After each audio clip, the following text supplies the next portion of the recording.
Well, greetings and salutations, everybody. Welcome to the best damn movie-related show on the planet Earth, the John Campea Show, coming from right here on my YouTube channel. I'm, of course, your host, John Campea, and it is an awesome honor and privilege, as it is every day, to have you, my international friends, gather around as we talk about our favorite things in the world, movies and movie news and all sorts of good stuff.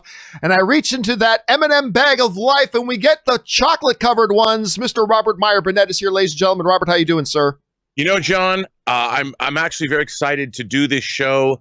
We talk about how there's not a whole lot of news dropping, but there was some significant news dropping, and I'm very happy to be talking about it with you. You know, you don't often call me up at night going, dude, did you hear? And you did, and we had a conversation. It made me excited for today's show. Oh, yeah, if only there was something interesting to talk about. But the funny thing is there are several actually really interesting things to talk about here today. And what we're going to do, you know, obviously we're going to talk about this AMC and Universal thing. We're going to talk about that in a little bit, give the stragglers a chance to come on and catch up. We're going to talk about Star Trek Discovery. We're going to talk a little bit about Ryan Reynolds talking Deadpool 3. We're going to talk about a bunch of things. Now, here's how we're going to run the show, guys. The first half of the show is talking about some predetermined topics that you guys have submitted to us. And then we're going to go into the second half of the show, which is taking your live questions. And you can start sending in a live question right now, simply by using the tip link in the description of the video. You can see that right at the top of the description, or you can enter it manually, streamelements.com/movieblogtv/tip. And by the way, if you're not watching live and you're watching this after the fact, you can use this tip link anytime, and your question will be one of the first that gets asked on the very next show. But for now, guys, let's get into something right off the top. And the first thing we're going to talk about here, and this just came out this morning, you know, Rob, one of the shows that I have been extremely excited about coming into this season 3 in particular, Doom Patrol Season 2, The Boys Season 2, and the other one is Umbrella Academy Season 2. I loved Umbrella Academy Season 1. It looked a little weird to me, and I didn't really read the comic versions of it, so it was a little bit of a mystery to me. I loved that show. As I did The Boys, as I did Doom Patrol, but I've been really looking forward to this. Now, of course, Season 2 comes out on Friday, is when they launch Season 2. And today, they dropped, I think it's 3 minutes. Yeah. The 3-minute opening scene of Umbrella Academy Season 2.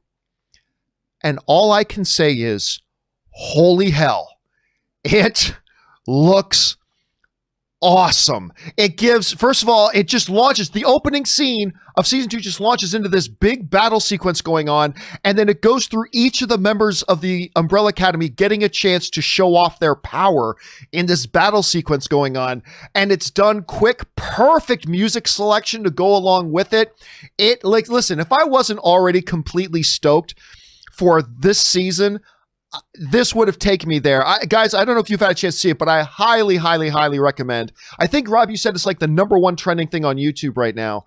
You got to get over there and check it out. Rob, I know you had a chance to watch this opening scene from Umbrella Academy Season 2. What did you think? Dude, first of all, alternate histories, nuclear weapons, superpowers, an army of the dead soldiers, Five showing up and no one, he doesn't know what the hell's going on.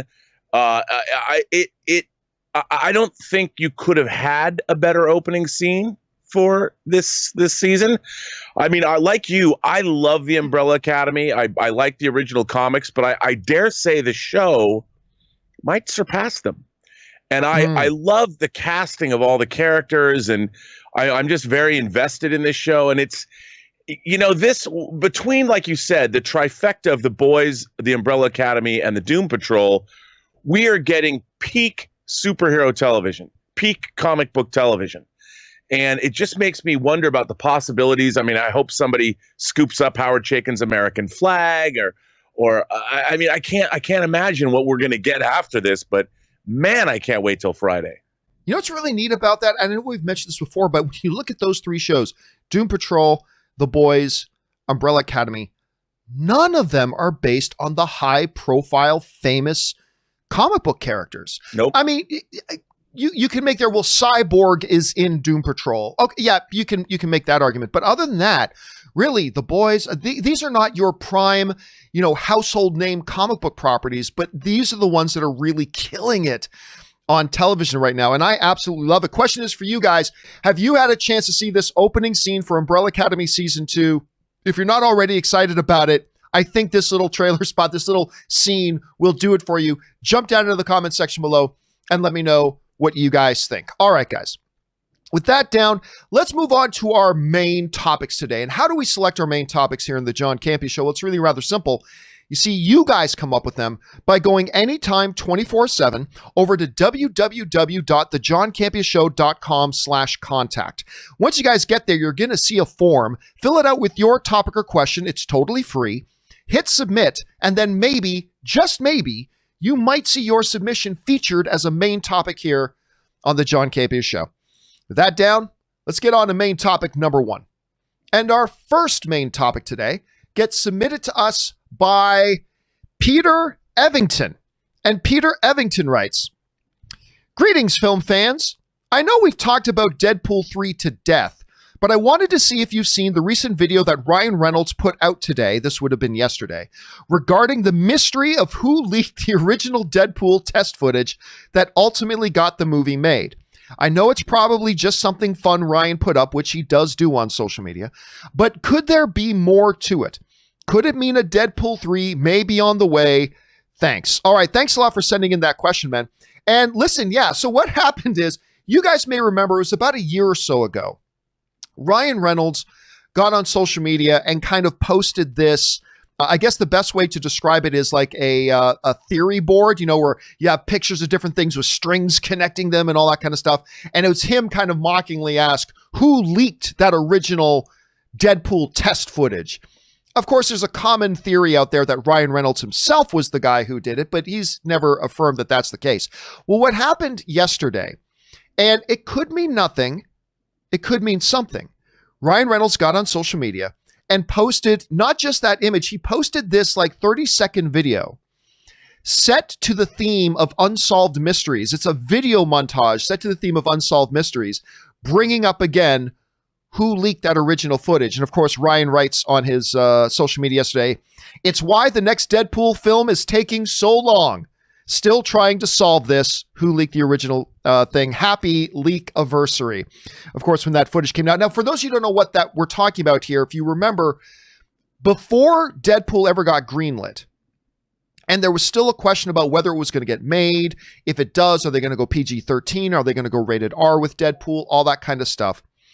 There was, out of nowhere, this test footage for what a Deadpool could look like got leaked. And of course, it was that scene, or at least an early version of that scene, when he jumps off the bridge into the car and starts taking everything out. That got everybody talking, and all of a sudden we were getting a Deadpool movie. Rob, the part that's interesting to me right now is the question of Deadpool has been coming up a bunch lately. Of course, I think it was Rob Liefeld was talking about, he doesn't even know if there's going to be a Deadpool 3 anymore. Of course, he's got his own little kind of thing going on with Disney right now. A lot of people wondering, why hasn't there been any news? Although I've always said, hey, there isn't any news about X-Men or Fantastic Four either. Relax, everything like that. But I don't know that if it's coincidental that while all this stuff is kind of going on, and there's a bit of a crescendo right now about where's Deadpool 3, that Ryan Reynolds puts out a thing and says, here's why it's taking so long. Still referencing Deadpool, referencing another movie. Look, I don't want to be one of these tinfoil hat wearing conspiracy theorists who reads way too much into a little thing. Although, let's be honest, that's kind of what us film fans do. We take some little thing and read way too much into it. We all do it.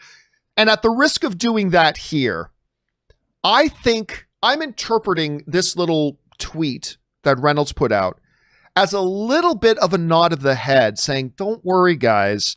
We haven't forgotten about Deadpool 3. It's not off the burner.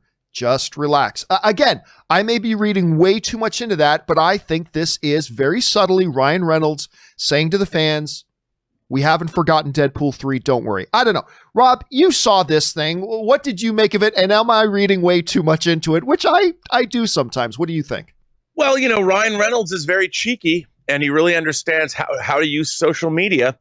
So, look, I think it was his way of both. Remember, he is talking about the release of the test footage, which is really what ultimately goosed Fox into maybe moving forward with the feature film.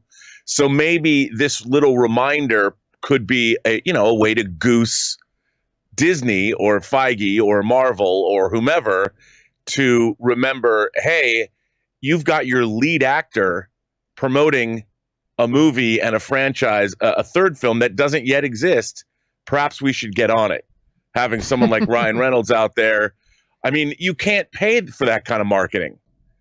So, I don't think reading into it, look, whenever Ryan Reynolds tweets something, it's well thought of. Like he doesn't just do this in a vacuum. There's a reason why he's doing these things. He doesn't just do it for fun. I mean, he does it for fun, but he also knows that, hey, I think like Zack Snyder remembered what the Deadpool leaked footage did. Zack Snyder played social media perfectly to get the Snyder Cut done. I think this might be a new way of asymmetric movie pitching. With the lead actor who's going to play the role being like, yo, what's up? My last two movies together made $1.5 billion. What are we waiting for? A little bit of a different situation here, though, is I mean, for instance, there is this image. Remember when Disney took over Fox, Ryan Reynolds put out this thing about being arrested at Disneyland.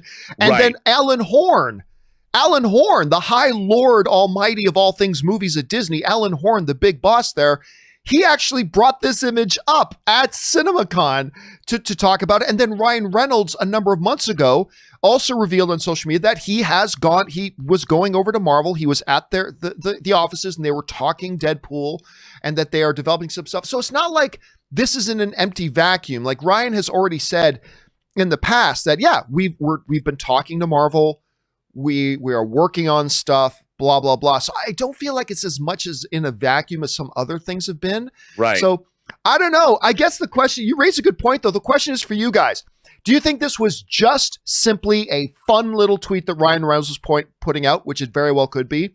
Or are you putting on the same tinfoil hat that I am and thinking, no, I think Ryan Reynolds is subtly trying to communicate to the audience saying, don't worry, we haven't forgot this. I don't know. Am I reading too much into it? I might be. Guys, what do you think? Jump down into the comment section below and let us know your thoughts. All right, guys.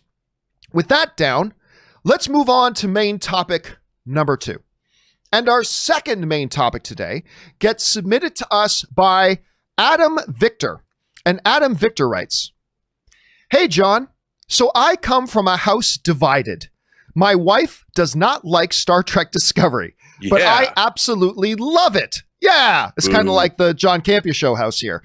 I think we need counseling. Anyway, they just announced that season 3 of the show will debut on October 15th and will run uninterrupted through all 13 episodes until its conclusion. I was a little worried the pandemic would delay it, but I'm glad to see it's coming. What are your thoughts? Thanks, and bring on the filthy. All right, thanks a lot, man, for bringing that up. And yes, Star Trek Discovery, much like your household, Adam, this household is a little bit divided here because Robert is not a big fan of Star Trek Discovery. I am a big fan of Star Trek Discovery. That is what it is. But I was like you in that I was thinking that the pandemic situation could very well lead to a delay. It could very well put us in a position where we're not going to actually get this season for a while, but apparently they got a whole lot done before the pandemic hit. And now we do have it coming out in October. If you are a fan of Star Trek Discovery, this is great news because we got this coming. If you're, what's the word I'm looking for? Agnostic on Star Trek Discovery, you've never seen it. Well, this is also good news because in this era of the pandemic, when we're kind of hurting for new and original content coming out, we got another season of a new original show. One of the things that I actually really quite liked about this announcement, Rob, was the fact, because this always drives me crazy. First of all, I don't like the fact, I'm not a fan of 10 episode seasons. I'm a fan of real full seasons, but being that as it may, that's a separate issue. I especially don't like when we get TV shows that are like 8 episodes, 10 episodes, 12 episodes that take like a 4-week break, even when the show's already so short. I like the fact that they said, we are actually going to start this thing and it's going to run every week until it's done. This comes to us from Joe Blow, who writes, Trekkies among you will be pleased to know that CBS All Access have announced that Star Trek Discovery's 3rd season will launch on the streaming service on October 15th, 2020. Mark your calendars. But this is the key part to me. Once the 13-episode season kicks off, it will air uninterrupted through its finale next year. I love that news. I love that. If you're going to have these short seasons things, that's fine. I like the idea of running these all the way through. But, Rob, one of the other things that I noticed, you're talking about, we remember at the end of the last season that they ended up going to another place in time and all that kind of stuff. You know what it reminds me of? And I don't know if they're going to go in this direction or not. Do you remember that Kevin Sorbo sci-fi show Andromeda? Did you ever watch that? Yeah, I did. Where basically he found himself out of time and decided it was his mission to reestablish, what was it, the Confederacy, the Alliance, whatever it was clearly a Star Trek ripoff, but whatever it is they called their thing. I get that feeling that might be the direction this season's going, and that wherever they are in time, they're going to reestablish the fact. I mean, I don't know. That's speculative. I just like the fact that they're going to be running this thing all the way through. Rob, as somebody who you're somebody that this show doesn't work for. What do you think about the news that they are going to be launching their season in October and it's going to be running uninterrupted? What are your thoughts on that? Well, it's interesting because, they're going to have basically 23 weeks of uninterrupted Star Trek. They've got Star Trek Lower Decks starting, I believe, next week. That looks horrible. I know. But as a lifelong Star Trek fan, as much as it pains me to watch Kurtzman era Star Trek, I still watch it all. And, I think it's interesting. I'll be watching. I always go into every Star Trek episode with an open mind. I really do. But, I can't imagine this image you're showing right now. Is there anything more un-Star Trek than this? I mean, a bunch of revolutionaries, but whatever. I won't get into that. They're explorers. They're in a different place, and they're still holding up the ideals of the Federation. Yeah, that's as Star Trek as it gets, man. I don't know, but we'll see. What's interesting is this does not have any international distribution yet. Star Trek Discovery, there's no Amazon, there's no Netflix distribution. It's only on CBS All Access, which means it's only available in North America. And that's really telling about the state of Star Trek, I think. But look, I hope it's good. I hope it's to me, it can only be an improvement. But, I want it to be good. I hope it's good. And, they obviously spend a lot of money on this show. My objections are not to necessarily the production value. My objections are always to the writing, and maybe it will have improved this season. Well, the question is for you guys. I keep hearing this loud noise. Anyway, the question for you guys then becomes, what do you think about this announcement? Star Trek Discovery is coming back. It is going to get its season going here, and it will run uninterrupted. Maybe you're not a Star Trek Discovery fan, and this means nothing. Maybe you're somebody like me, and you are a Star Trek Discovery fan, and this is very exciting. What do you guys think? Jump down in the comments section below and let me know your thoughts. All right, guys. With that down and out of the way, let's get into our third and final main topic today. And our third and final main topic today gets submitted to us by Jared Phillips. And Jared Phillips writes, Variety published an article 30 minutes prior to me sending this message, this was yesterday, about the new deal struck between Universal and AMC theaters. I'm sure you guys all know what it is we're talking about now. This deal cuts the theatrical window down from 3 weeks before down to 3 weeks before Universal can premiere movies on premium VOD platforms. Actually, it's less than 3 weeks. It's 3 weekends, which is actually 17 days. From 90 days to 17 days. What are your thoughts? Will this ultimately lead to the window going away altogether?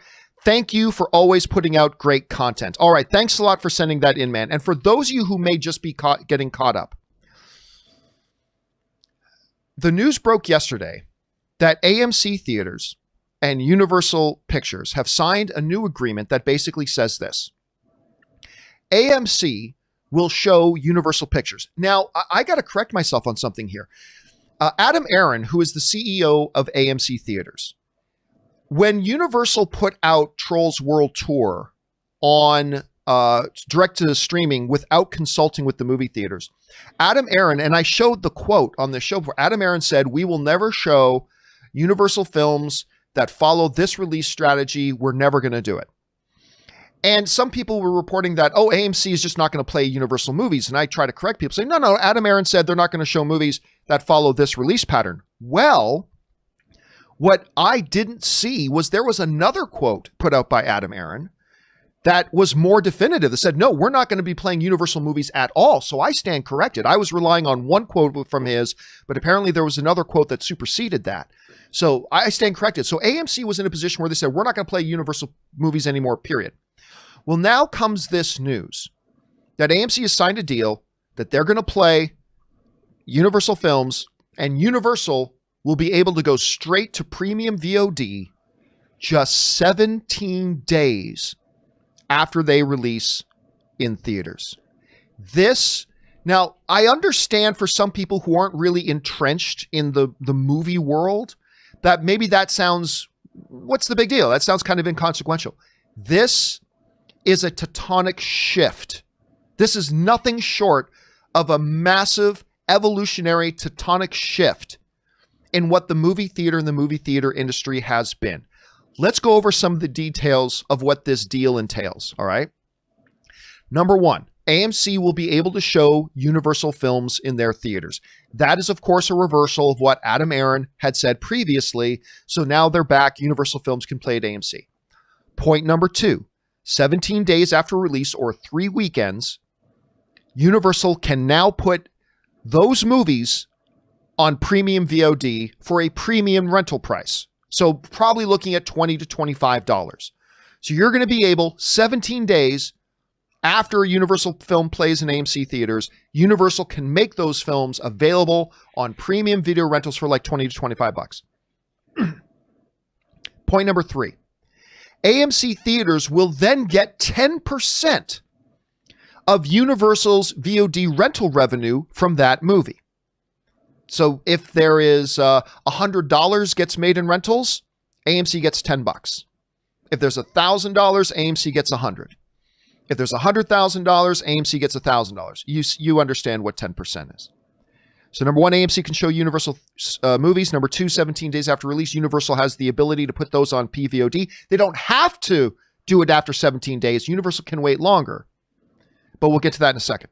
Point number four, these films cannot go to regular streaming services or regular rentals like $3 to $6 rentals until after the regular 3-month theatrical window. So even though Universal will have the right to put these movies on premium VOD for like $20 to $25 or whatever, they still can't, like, say, put it on Netflix or some other streaming service or put it out for a regular rental price of like $3 to $6. They won't be able to do that for still the full 90-day window, the roughly 90-day window. That's important to understand. And of course, number five, Universal will also have the right to wait longer to put a film out on PVOD if they so choose. So like if they put out Jurassic World Dominion and they're seeing it still making big money at the box office after 3 weeks, they can make week number 4 and week number 5 and keep it exclusive to theaters for a little bit longer if they so choose, if they want to. This, Rob, is insane. This is insanity. I had an owner and a partial owner of 2 different smaller movie theater chains write to me yesterday. One of them used the word stupid. The other used the word treacherous in referring to AMC theaters. I literally saw some other theatrical exhibitors referring to AMC as traitors, as treacherous, as backstabbers, as not nice stuff. As a matter of fact, it goes a little bit further. Just before we started today's broadcast, the second largest theatrical exhibitor in the world, Cineworld, which owns Regal Theaters. For those of you in North America, Cineworld owns a massive chain in the UK, but they also own a lot of other stuff, including Regal. Some people yesterday were speculating that, oh, okay, well, now any minute, Regal's going to sign this deal too. Oh, no, they're not. Regal this morning finally came out. Cineworld, the owners of Regal, finally came out and broke their silence, basically saying this business model that AMC is trying to do makes no sense. It makes no sense. This is what's written in Deadline. Those in town assuming that one of the other big exhibition circuits will fall in line with AMC and seek their own 17-day theatrical window with PVOD deal with Universal will soon realize that it will be a cold day in hell. Cineworld CEO Mookie Grandiger, I always mispronounce his name, who oversees the world's second largest chain, exclusively tells Deadline that we do not see any business sense in this model when it comes to Universal and AMC's agreement for a 17-day theatrical window for movies with the option to go PVOD. Now, I'm going to jump down to the last part of this thing where he says this. This is the CEO of Cineworld Regal saying, clearly, we are not going to change our policy with regards to showing only movies that are respecting the theatrical window. So it's like, okay, AMC, you want to go ahead and you want to do your little thing. You want to make this 17-day deal with these guys. You go right ahead. You go right ahead and do that. We're not. And Regal wasn't just saying that to AMC. They were saying that to Universal. They're saying, look, we're not going to do this. And that becomes very, very problematic for Universal, and it becomes very problematic for AMC. Let's, for a second, ladies and gentlemen, let's enter into Professor Campea's classroom, shall we? And the Professor Campea's classroom of indiscernible chicken scratch. That's me. Okay. So let's look at this just for a second, shall we? All right. Here we got down here at the bottom, we've got Universal. I always have bad handwriting. It's hard when I'm trying to do it in a tablet I'm holding with one hand. Okay, so we got Universal, right? Now, that's a studio. Now, up here at the top, this is what's interesting. There's an organization called NATO, okay? That is the National Association of Theater Owners. It's NATO. also the North Atlantic Treaty Organization. You were right. Yes, it is. That's why people get confused when you say NATO. It's like, isn't that the military alliance? It's also the National Association of Theater Owners. Now, the National Association of Theater Owners, they represent theaters like AMC. They represent theaters like Regal. They represent theaters like Cineworld or Cinemark and Cineworld. They represent theaters like, I don't know, Landmark, and they represent over 60,000 screens. So a whole bunch of other distributors whose names maybe I can't think of right now. So here we have the National Association of Theater Owners, and they kind of represent all these kind of bodies. So here's what Universal did. In trying to make this deal, instead of doing what they should have done, which is going right to NATO to try to foster a deal with NATO, which would have included all of these theater chains, because they all are represented there, right? So they would have done some collective bargaining. Instead of going to NATO to try to figure this out, what Universal did instead was they just went right to AMC. And there's a reason they went right to AMC, because AMC is the injured buffalo in the herd right now. You know, what do the lions do? They look for the old and the sick. Right now, AMC is the limping buffalo. They're the ones in the biggest debt. They're the ones in most danger of going under. They're the weak link right now. So Universal, and I don't blame them for this, they go, if we can get the largest movie theater chain in the world to sign this bad deal, then it's going to put pressure on all the other guys. It's going to put pressure on all the other guys to also sign this deal. So let's go and attack that weak buffalo, that injured buffalo in the herd. And they went after AMC, and AMC signs this deal. Here's the problem, though. This is the problem that they're going to face, that Universal is going to face. It's fabulous. That's great if you've got like AMC. Okay, you got AMC has signed on for this thing for a theatrical window of 17 days. But guess what? If Regal or Cinemark or Landmark, whatever, if they don't sign up, Universal doesn't get to release their thing 17 days later. It's great that they have this deal with AMC, but if Regal doesn't sign this deal, if Cinemark doesn't sign this deal, if Landmark doesn't sign this deal, then Universal has one of two choices. One, this 17-day window is fantasy and we can't do it. Or two, they only show their movies in AMC theaters and in none of the 80% of the other screens in North America. That's the choice that they're left with. So it's great that they made this deal with AMC, but if Regal doesn't sign up for this deal, they can't do it. Regal represents almost half sorry, not almost half. Regal represents almost as many screens in North America as AMC has. And in some territories in the United States, there's only Regal cinemas. That's not to mention things like Cinemark or Landmark or other places like that. That's not even to mention any of them. And by the way, here's the other interesting thing when it comes to this Universal deal. Let's look at streaming for a second. So we've got Universal, right? Universal. They put out streaming and they get some money for it. And let's say they start by having 100% of the revenue, right? Let's say Universal starts streaming. They start by having 100% of the revenue. Okay, well, we've got iTunes or places like iTunes. They're going to keep 20% of whatever rental revenue Universal has. Now we've got AMC. AMC is going to get to keep 10%. Well, what happens? Let's say Regal does sign up, and Regal just said they're not going to do this. Do you think Regal's going to take less than AMC got? No. So Regal's going to want 10%. And what about all the other ones? You know, the Cinemarks, the Landmarks, the other kind of theaters represented there. Well, you add that all up, that's probably going to come out to about 15% once you add up all those other theaters. So suddenly, what Universal had, now you got 20, 30, 40, 55%.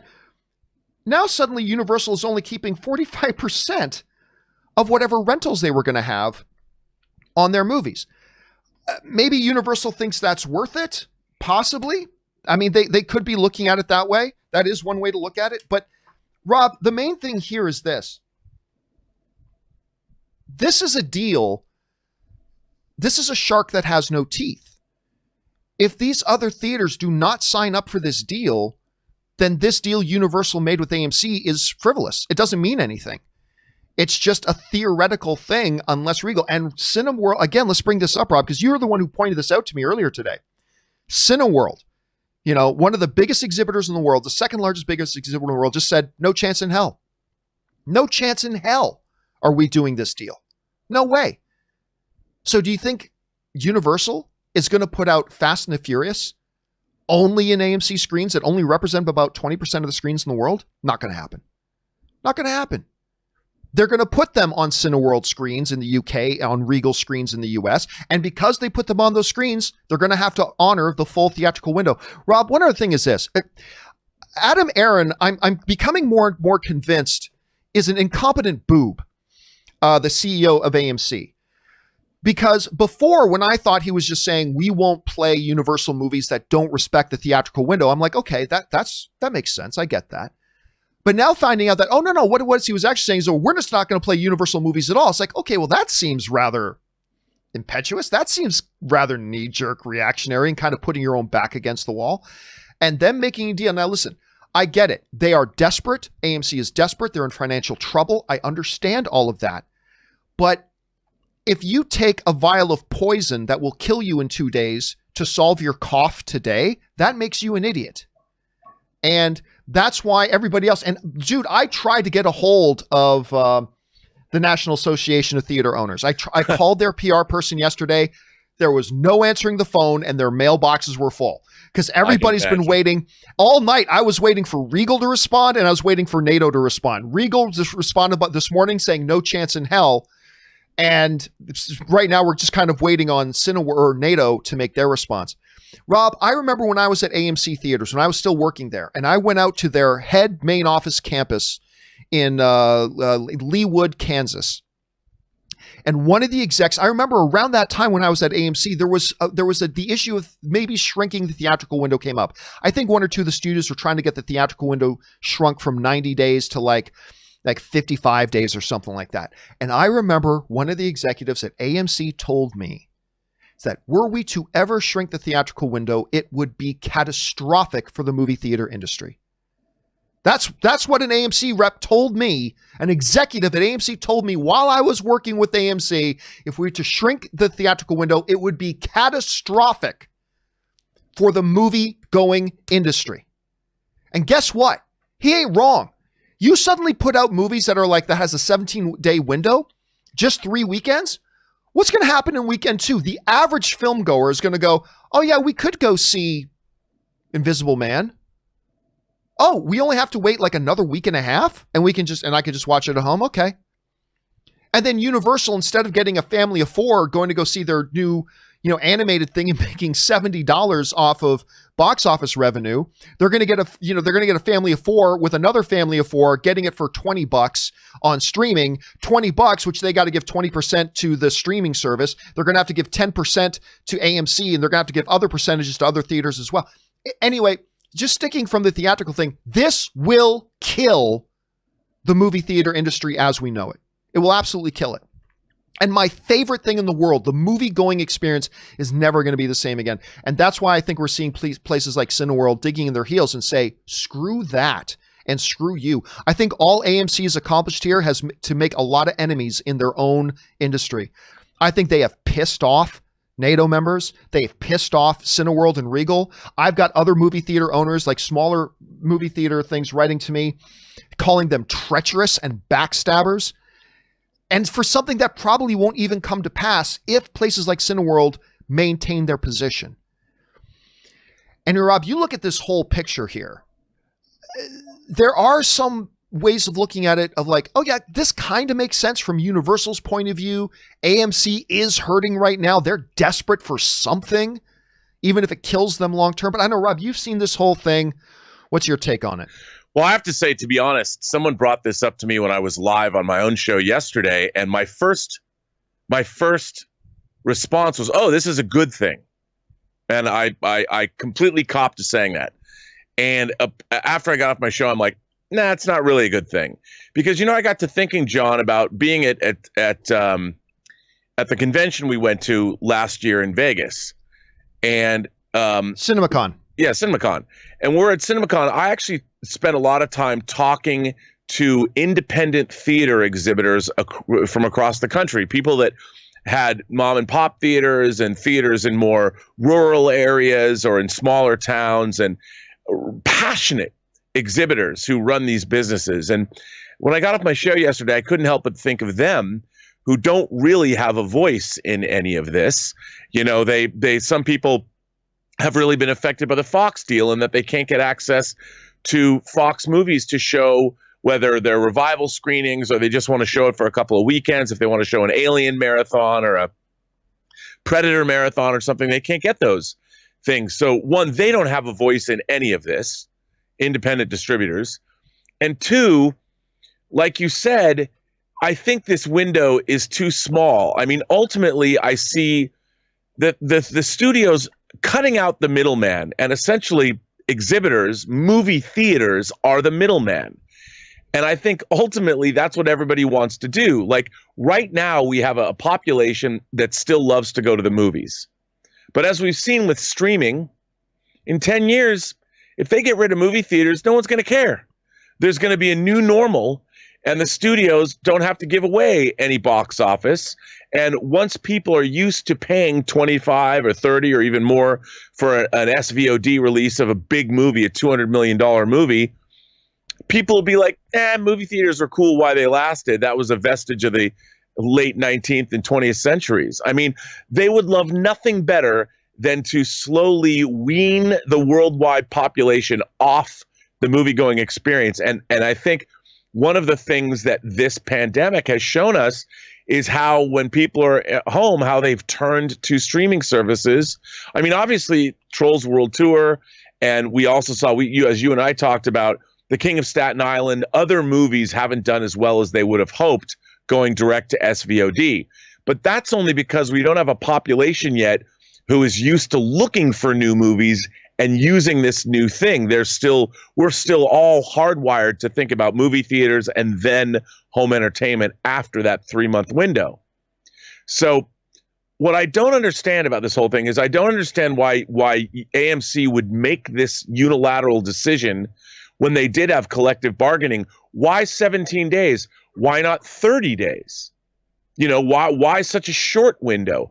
I could understand them cutting the 3-month window maybe in half. I could see that. But why so short? Because they even said in the article that I read, if a movie's a hit, Disney films, sometimes parents can't run out in the first 2 weeks to go see a Disney film, even though their kids want to see it. They're busy. Their kids are in school.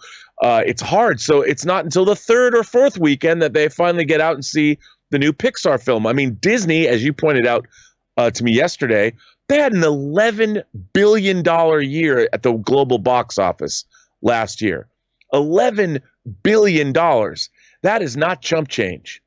And I can't imagine that Disney, that has been surfing the worldwide theatrical exhibition market, they've been surfing the big waves over the last couple of years, doing really, really well, wouldn't necessarily be eager to see that business go away anytime soon.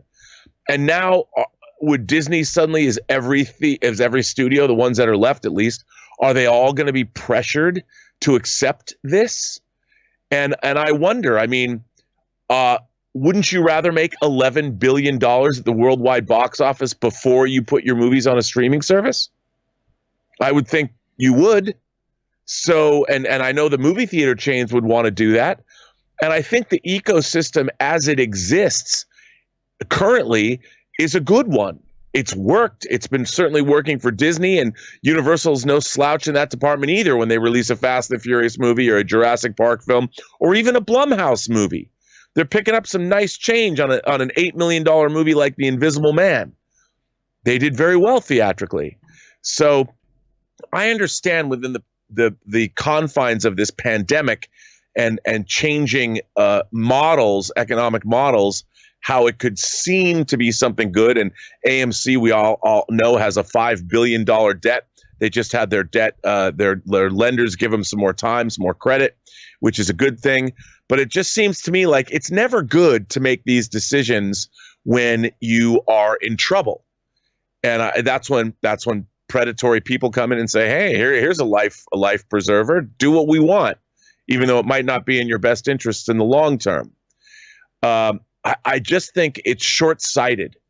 I think it's short-sighted and it's a knee-jerk reaction. And right now, we don't even know when American movie theaters are going to open up and be at capacity.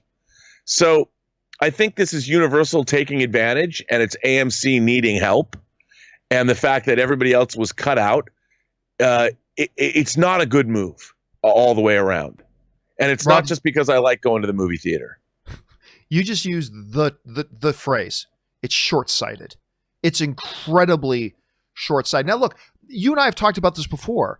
The way the trends in the movie industry work today, more and more of the box office for a movie is being made in the opening couple of weeks, right? Right. So one could make an argument that, well, 3 weekends. That's what I was saying yesterday. Yeah, 3 weekends. You're going to be making the majority of your money after 3 weekends anyway. But the problem is this. The amount of box office you're going to make for those first 3 weekends is going to drop drastically when you understand that the average moviegoer knows. Because right now, part of the specialness of going to the movies is, if I want to see this movie, I should go to the movies. I don't feel like waiting 3 months for it. So if I want to see this movie, I'm going to go to the movies. Yeah. But there's going to be a lot of people in the general public. It's like, okay, I can go to the movies tonight, or I can just stay at home and wait, 11 more days? And watch at home. So while I get it that most of the box office is made in the first 3 weeks anyway, that's going to drop. And Rob, I was talking to somebody you and I mutually know who's involved with the home entertainment division of a major studio. And they were saying to me last night, I was talking to them, and they said, this makes no sense.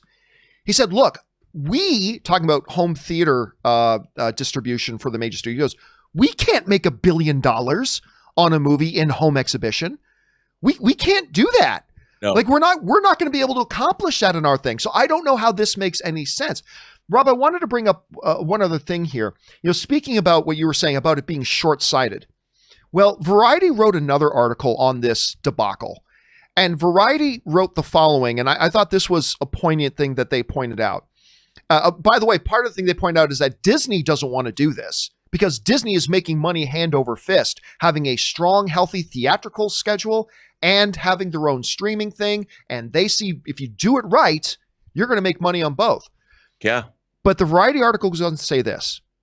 Talking about AMC, by giving Universal the green light, they will receive a cut of its premium video on demand sales. In the short run, talking about being short-sighted, in the short run, money talks. But in the long run, taking the check from Universal could be disastrous. If moviegoers decide it's a better deal to skip theaters and wait for a few weeks to pay a steep rental fee, that could take a big bite out of box office revenues. Again, it's taking poison that's going to kill you in 3 days to solve your coughing today. And again, number one, Disney understands that you cannot make the kind of money we make in the theaters. When you do your business right, you cannot make the kind of money in home video that you can. And there's a reason why like shows get 2 or 3 million viewers. And if those were box office numbers, that would just be like 20 or 30 million bucks. That's no box office. Disney understands that.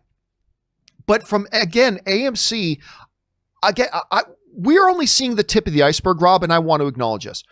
I'm sure there's a whole bunch of the iceberg still under the water of the details that we aren't privy to yet. I acknowledge that. Simply working off of what information is at hand, this is nothing short of utter lunacy on the part of AMC Theaters. This is nothing short of absolute incompetence. And we're starting to hear the other members of the theatrical exhibition community weigh in on this. Not just people writing to me, but Cineworld, Regal are weighing in on this. I expect we're going to get probably a response from NATO at some point today. Maybe if not today, maybe tomorrow. But this is suicidal. This is a treason and a betrayal of the movie theater industry as a whole. And again, I don't even think they're going to be able to do this deal because Regal's not going to agree to it. So I don't know, Rob, how do you see this whole thing kind of resolving itself? What do you think ultimately is going to happen here? How do you see this? Well, I'm curious, as to, I would love to hear from Universal and have them give us a detailed explanation of what they were thinking about this.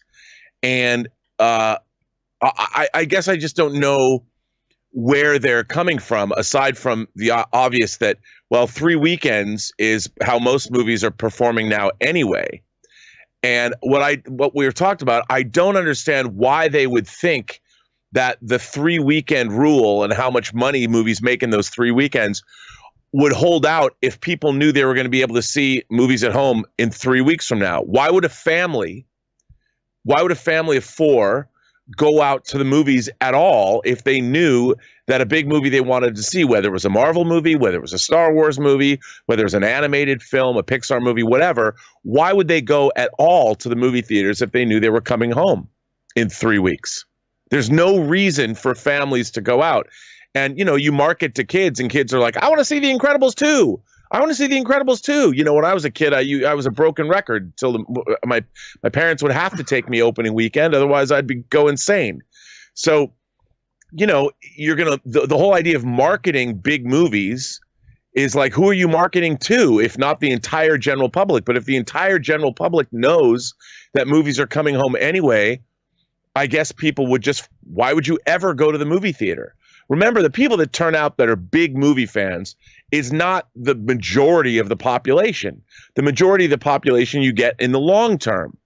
And I just think that it's like you said, it's suicidal, because what it'll do is it'll just slowly wean everyone off the theatrical experience. And if that's I think ultimately that's their goal. I hate to say it, but Universal's like, look, it's inevitable.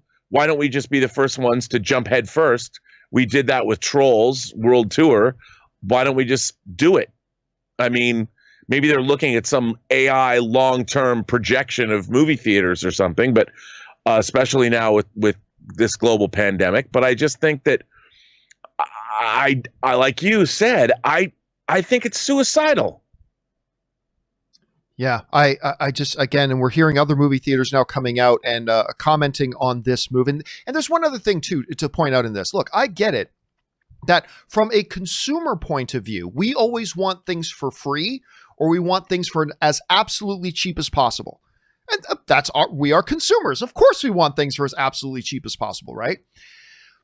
But to your example again, family of 5 going out to see, Despicable Me 3 or 4, whatever the next one's going to be. You're talking about, we're probably make $75, $80 in whatever, minus 30%. We're still going to wind up with about $40 in profit on this, right? You put this out on home VOD, for $20 minus the cut of the streamer service, minus the cut of the theaters that you've cut in on a deal, all this kind of stuff, you're making way less money. Now, on the surface, way less we as consumers can go, hey, but this is great. I spend $20 and my family of 5 can watch this for $20. That's great. But here's the problem. It's like MoviePass was. You remember when MoviePass came out and they say $10 a month, unlimited movies. And AMC at the time, now this all started when Jerry Lopez was the CEO at AMC. That dude was a genius. But when Jerry Lopez was at AMC, they started the thing there. And Jerry Lopez said, no, we're not going to get involved in that because it's not sustainable. And everybody was going, AMC is just being a stick in the mud. We want our unlimited movies for $10. But AMC turned out to be right. It was unsustainable. Like, we could do it for $10 a month, but then we're all going to go out of business. And I think that's what a lot of the other movie theaters and what studios like Disney are saying is like, this model that Universal seems to want to manifest into reality isn't good for us. In long term, it's not good for the entertainment industry. It's going to mean less high profile movies. It's going to be less quality movies. It's going to be less blockbuster films. It's going to be less of the stuff that we love to see. We're going to get ultimately less and less and less of that. There will still be some, but we're going to get less because studios aren't going to be able to have the year that Disney had last year. $11 billion in the box office last year they were able to make. And they know that's why Disney wants to keep the model. And Universal, who hasn't been anywhere near as successful, wants to try to change it to make the rules of the game suit their strength. So I don't know. It's again, I think there's a reason, Rob, why studios like Disney don't think this is a good deal. I think there's a reason why the other theaters in the world don't think this is a good deal. And ultimately, I don't think anything's going to happen with this. Rob, if you had to give your closing, we've gone on this a long time, but your closing thoughts on this is kind of sum everything up here for us. Well, again, I'm a little discombobulated in my thoughts about this because I want to hear what other people have to say. I want to hear NATO weigh in. I want to hear the other studios weigh in.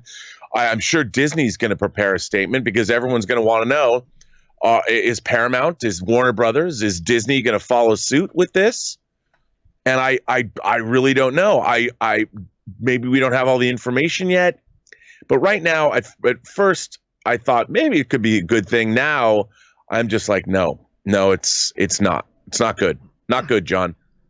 I'm thinking that this isn't even going to, because of theaters like Regal saying nope, I think that's going to stop this in its tracks. Do you think it moves ahead even without the support of other theaters? Or do you think the other theaters, despite what Regal is saying, that they eventually do yield to this? How do you think this is going to work out? Well, I mean, if I guess if AMC and Universal are stubborn and move forward, the other theaters can accept it or not, and maybe Universal's prepared for that. But what if the other studios don't go along with it, and it's only Universal? Then it becomes a test study, and it actually somehow works out. I mean, they could just be barreling forward thinking, damn the torpedoes, full speed ahead. And they might have made that decision. Like, we just don't care. We're doing this. I mean, it's weird that that's a possibility because, like, imagine having a movie like Fast 9 and saying, yeah, we're only going to put it on 20% of the screens. We're only going to put it on 20% of the screens. And what about the other international chains? I mean, how's that going to work? Well, I mean, they said the deal with AMC only pertains to the AMC theaters in North America right now. They still have, the story said that they still have to negotiate what it means for the overseas AMC theaters. But as another friend of mine in the industry yesterday said, it doesn't matter. Once you put it out on VOD in one market, it's on VOD in every market because everybody in the world now knows how to use a VPN. And if it's not going to get pirated, which it'll just get pirated. It's some people with VPNs are just going to get it and they're going to watch it. So once you put it on VOD, it's on VOD in the world, whether you want it to or not. So it's again, there's so many moving parts to this. I'm sure there's going to be a lot more for us to talk about this. Guys, the question for you is really, when you look at the big picture, like, I understand there's one way of looking at it in a very short side way, but when you look at the big picture, what do you think about, number one, what do you think about this deal? But number two, is this deal even something that can actually happen when you've got things like Cineworld and Regal saying, cold day in hell, gentlemen, cold day in hell. We're not doing this. Does that put the brakes on it? Does it not? Does Universal say, as Rob said, damn the torpedoes, and say, yep, even if it means none of the other theaters will play our movies, we're going to do this anyway to try to force them to do it? Or do you think if the other theaters stand strong, that Universal is going to have to relent? I don't know. There's so many questions still, and I'm sure we're going to be talking about this a lot in the days to come. Jump down to the comment section below, guys, and let me know your thoughts. All right, guys, listen, we're going to head now into the live questions part of the show. I'm sure a lot of you guys have a lot of things to say about this topic, but we have reached, Rob's got things he's got to do right now, so he's going to take off right now. Rob, thanks a lot for being here, man. We'll, of course, see you again here, but in the meantime, where can people find you and follow your adventures online? You can follow me on Twitter at BurnettRM, follow me on Instagram at Robert Meyer Burnett, or come to my own YouTube channel, The Burnett Work, and my show, Robservations, the show about something. All right, dude, thanks a lot for being here, man, and we will talk to you again soon. Absolutely. All right, guys, that, of course, is the great Mr. Robert Meyer Burnett. And now let's move on to your greatness and the live questions you guys have been sending in. I'm going to turn on my AC here because it's starting to get warm in here. We're going to go over to your questions right now, and we are going to start with this. Why did that just suddenly come on? I didn't want that to come on. Let's move on to your live questions. And we're going to get things started here with Evan Ryan, who writes, "Hey, John, it upsets me the thought that we might never see a Star Wars movie directed by Steven Spielberg. Your thoughts?" I mean, listen, that I've always wanted that. You know, Steven Spielberg and George Lucas have a very tight relationship that goes back decades and decades and decades and decades. Very few people understand George Lucas the way that Steven Spielberg does. I believe Steven Spielberg is the greatest filmmaker of all time. I've always wanted to see that. But yes, it has become apparent that we're never going to get a Steven Spielberg directed Star Wars movie, which sucks, but hey, it is what it is. At least Steven Spielberg is still making great movies on his own. Thanks a lot for writing that, Evan. Chase Lee writes, "Upon reflecting Dark Season 3, I can confidently say now Dark and Avatar are my favorite shows ever. Rarely do shows plan a whole show ahead of time, but Dark is one of those. The creators said they already knew what would happen in Season 3 while writing Season 1. I love it." Yeah, and it is rare. Like some shows like Dark, some shows like Babylon 5 do actually plan out the entire series. A lot of showrunners don't do that because they say that gets you in trouble because it leaves no room to breathe or let the show kind of take on a life of its own. But sometimes they do it and sometimes it works. Now, I'm only one episode into Dark. I finally took your guys' advice. I started watching Dark. I'm one episode in. I'm not going to lie. I'm not terribly thrilled so far, but I've had a few people tell me it takes a few episodes to get into it, so I'm going to keep going on it. But a good point to raise there, Chase. All right, next up, Evil Rob writes, "Hey, John Rob, have you heard of the Dark Knight's Metal DC storyline?" Unfortunately, Rob's not. Again, you sent in this question before, and unfortunately, he's not here again. He had to split today. He had things he had to do for a project he's working on, unfortunately. "It sounds amazing and would love to see it get the live action treatment. Do you think that could even work? Has Rob convinced you to join Team Godzilla?" Oh, no, Team Kong all the way, man. Team Kong all the way. But again, I have to give the same answer that I gave before, that I don't know what Dark Knight's metal is. I'm not familiar with it, so unfortunately I can't give an answer to that question. And normally Rob would have been here till 11:30, but he had to ditch a little bit early today because of a project he's working on, unfortunately. Sorry about that, Evil Rob. But no, I'm still Team Kong all the way. All the way. All right, Willow writes, "I was watching Arrival with my mom, and she didn't understand why Amy Adams' character still chose to have a child. What would you have done in that situation?" Well, it's difficult to answer that without spoiling it for people who haven't seen Arrival, but listen, Arrival came out, 6 years ago? If you haven't seen Arrival by now, you're clearly not all that interested in Arrival. Okay, so I get it, because look, all life ends, right? Is there joy in that life while it lasts? Is there joy in that life while it lasts?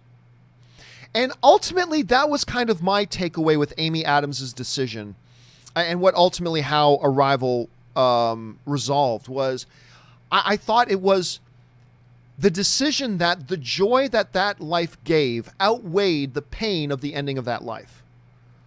At least that's my interpretation.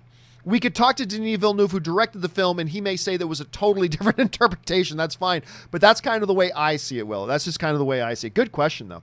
All right, Bummy Smoochie writes, I've heard Harloff say that he'd like a Star Wars movie about Revan. Can you really make a movie about a video game avatar that is destined to win no matter whether he or she chooses good or evil? If you keep Knights of the Old Republic context, Revan can't have a downfall. Here's the thing. They wouldn't keep the Knights of the Old Republic context, right? Look at the way they handled Grand Admiral Thrawn. And I'm not criticizing the way they handled Grand Admiral Thrawn, but the Grand Admiral Thrawn we got was completely different from the Thrawn trilogy novels. Right, the original Tron series novels. It's a completely different background. It's a completely different context. Hell, even in the new Star Wars novels and the show Rebels, Thrawn is completely different. Like the Thrawn we get in the new Thrawn novels and the Thrawn we get in the Rebels series, even though they're supposed to be in the same universe, totally different characters. Totally different characters. My point is this. If they did Revan,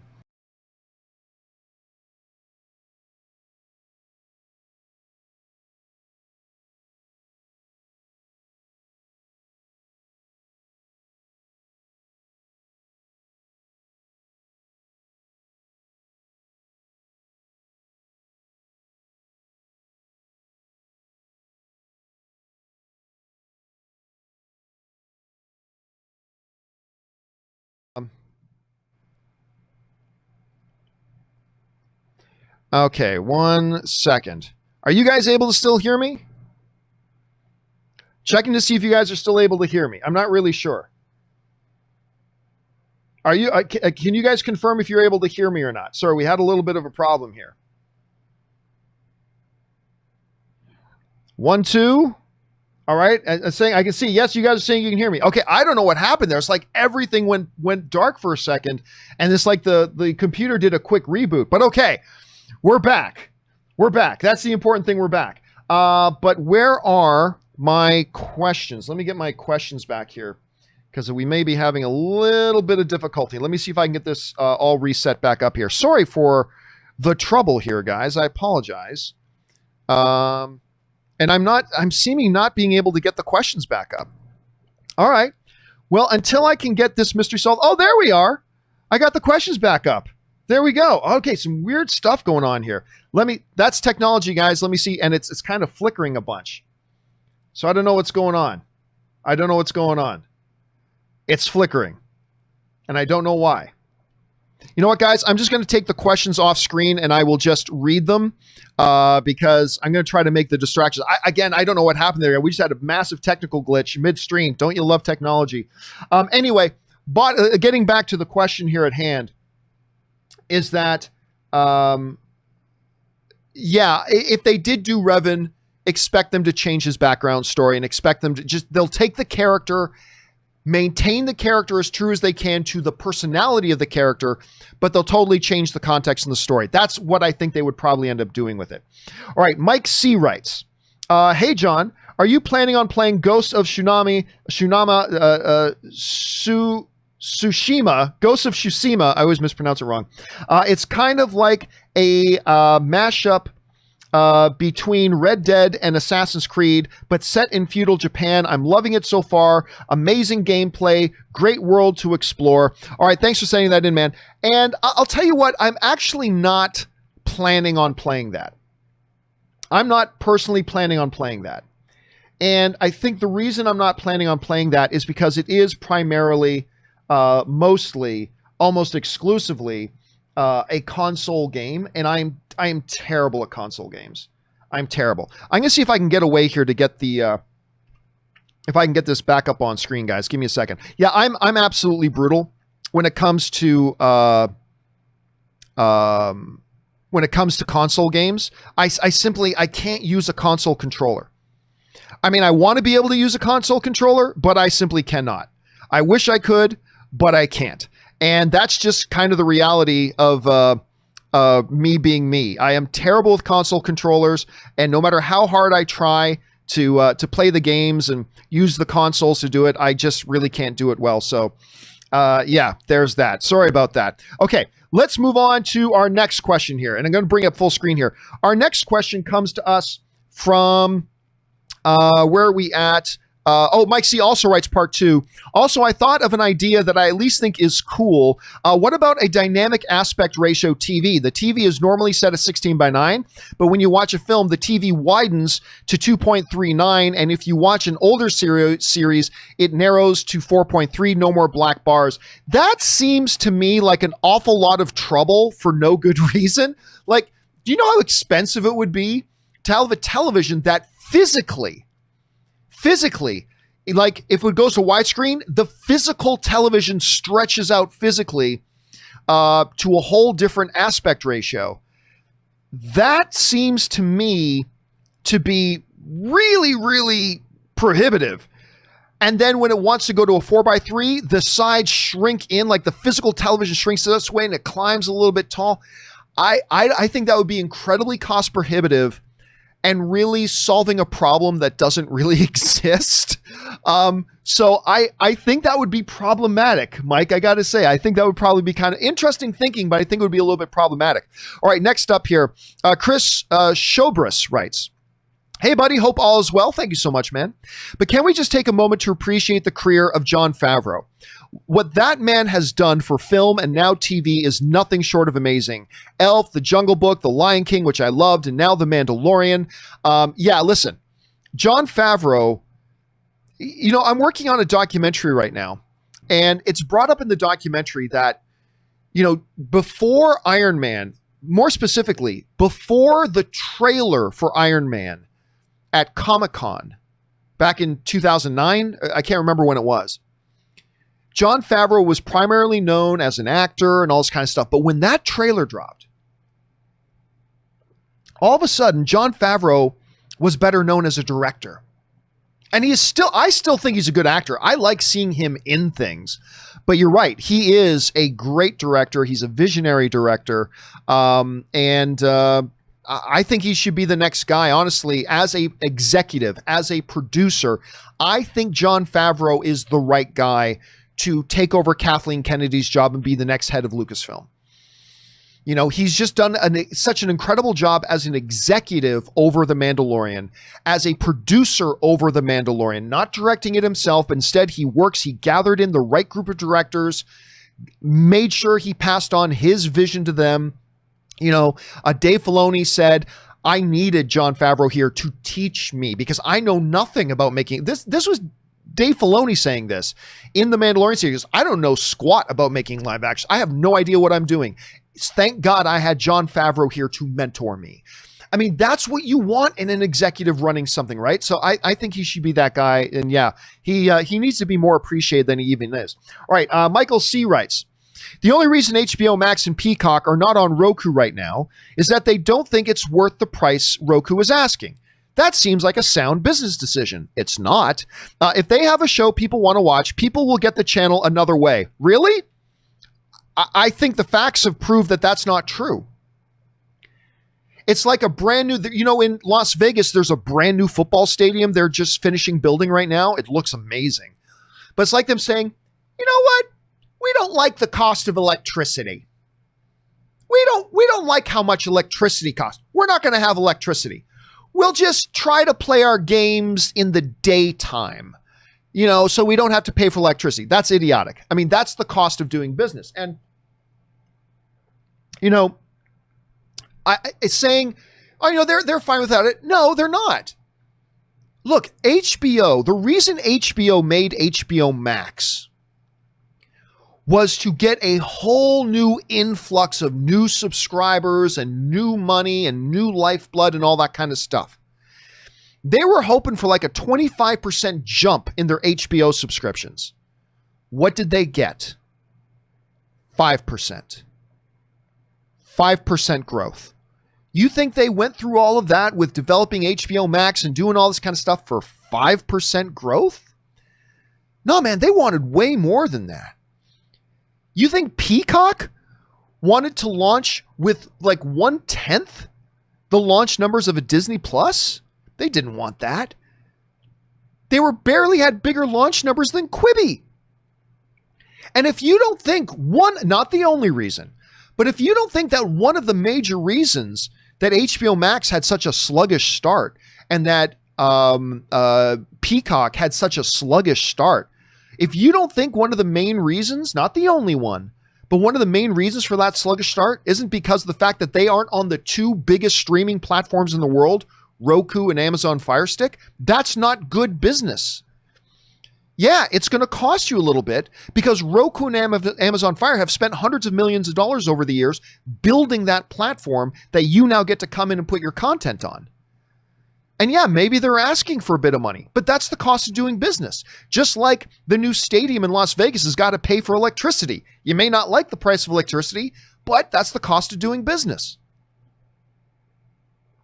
And I think the fact that HBO Max and Peacock are off to such sluggish starts, when something like AMC or Disney Plus came out with fireworks, again, not the only reason, but one of those main reasons is Disney Plus was on all the platforms.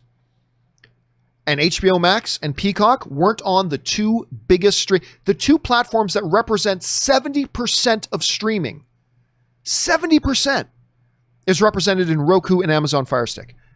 I don't care if you had to pay a couple extra bucks more. You got to be on those platforms if you want to succeed. So what they did, no, I don't consider that good business sense. That is not a sound business decision. That is a poor business decision. And they need to smarten up. They need to smarten up quick. Anyway, thanks for writing that in, Michael. Appreciate your perspective on that. David Dilks writes, one thing I never understood about Disney Star Wars is that they refused to recast Carrie Fisher for an important role in The Rise of Skywalker. But they were also fine without Harrison Ford in the unimportant Solo movie. Isn't that backwards? Well, I mean, but they were different things, right? The Solo movie, which never should have been made. I like the movie, but it never should have been made. That required a different actor because now you're talking about you're talking about Han Solo being literally 50 years younger than Harrison Ford currently is. So that made sense. The Princess Leia Carrie Fisher thing, I never agreed with. You know, and I took a lot of heat for this, but I don't care. The right decision to properly honor Carrie Fisher and all that kind of stuff, the right decision was to, or would have been to, recast the role of Princess Leia. Instead, in The Rise of Skywalker, we got these weird, awkward scenes with Princess Leia because she was reading lines that were meant for another movie. And they were just trying to shoehorn and kind of force it in. And it felt awkward and out of place and weird because they were scenes shot for another movie, not this movie. And I always felt the proper way to honor Carrie Fisher was to say, don't worry, Carrie, we'll make sure the ball gets across the goal line for you. We will pick up the ball for you and we will take it across and we will give this character, this Princess Leia character that you spent a lifetime representing, we're going to make sure your Princess Leia character gets finished the right way, in the best storytelling possible and in the best way possible. And we're going to go out and hire one of the best actresses in the world. I mean, Carrie Fisher and Meryl Streep were like really close friends.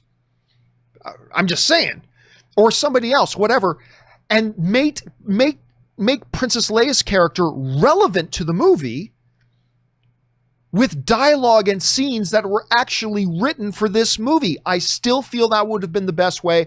And to this day, I still feel like I get it. There's a real sentimentality of taking the old footage of Carrie Fisher and trying to force it into this one. I get the sentimentality of that, but I don't think that ultimately ended up honoring Carrie Fisher. Their intention was to honor Carrie Fisher, and I respect that.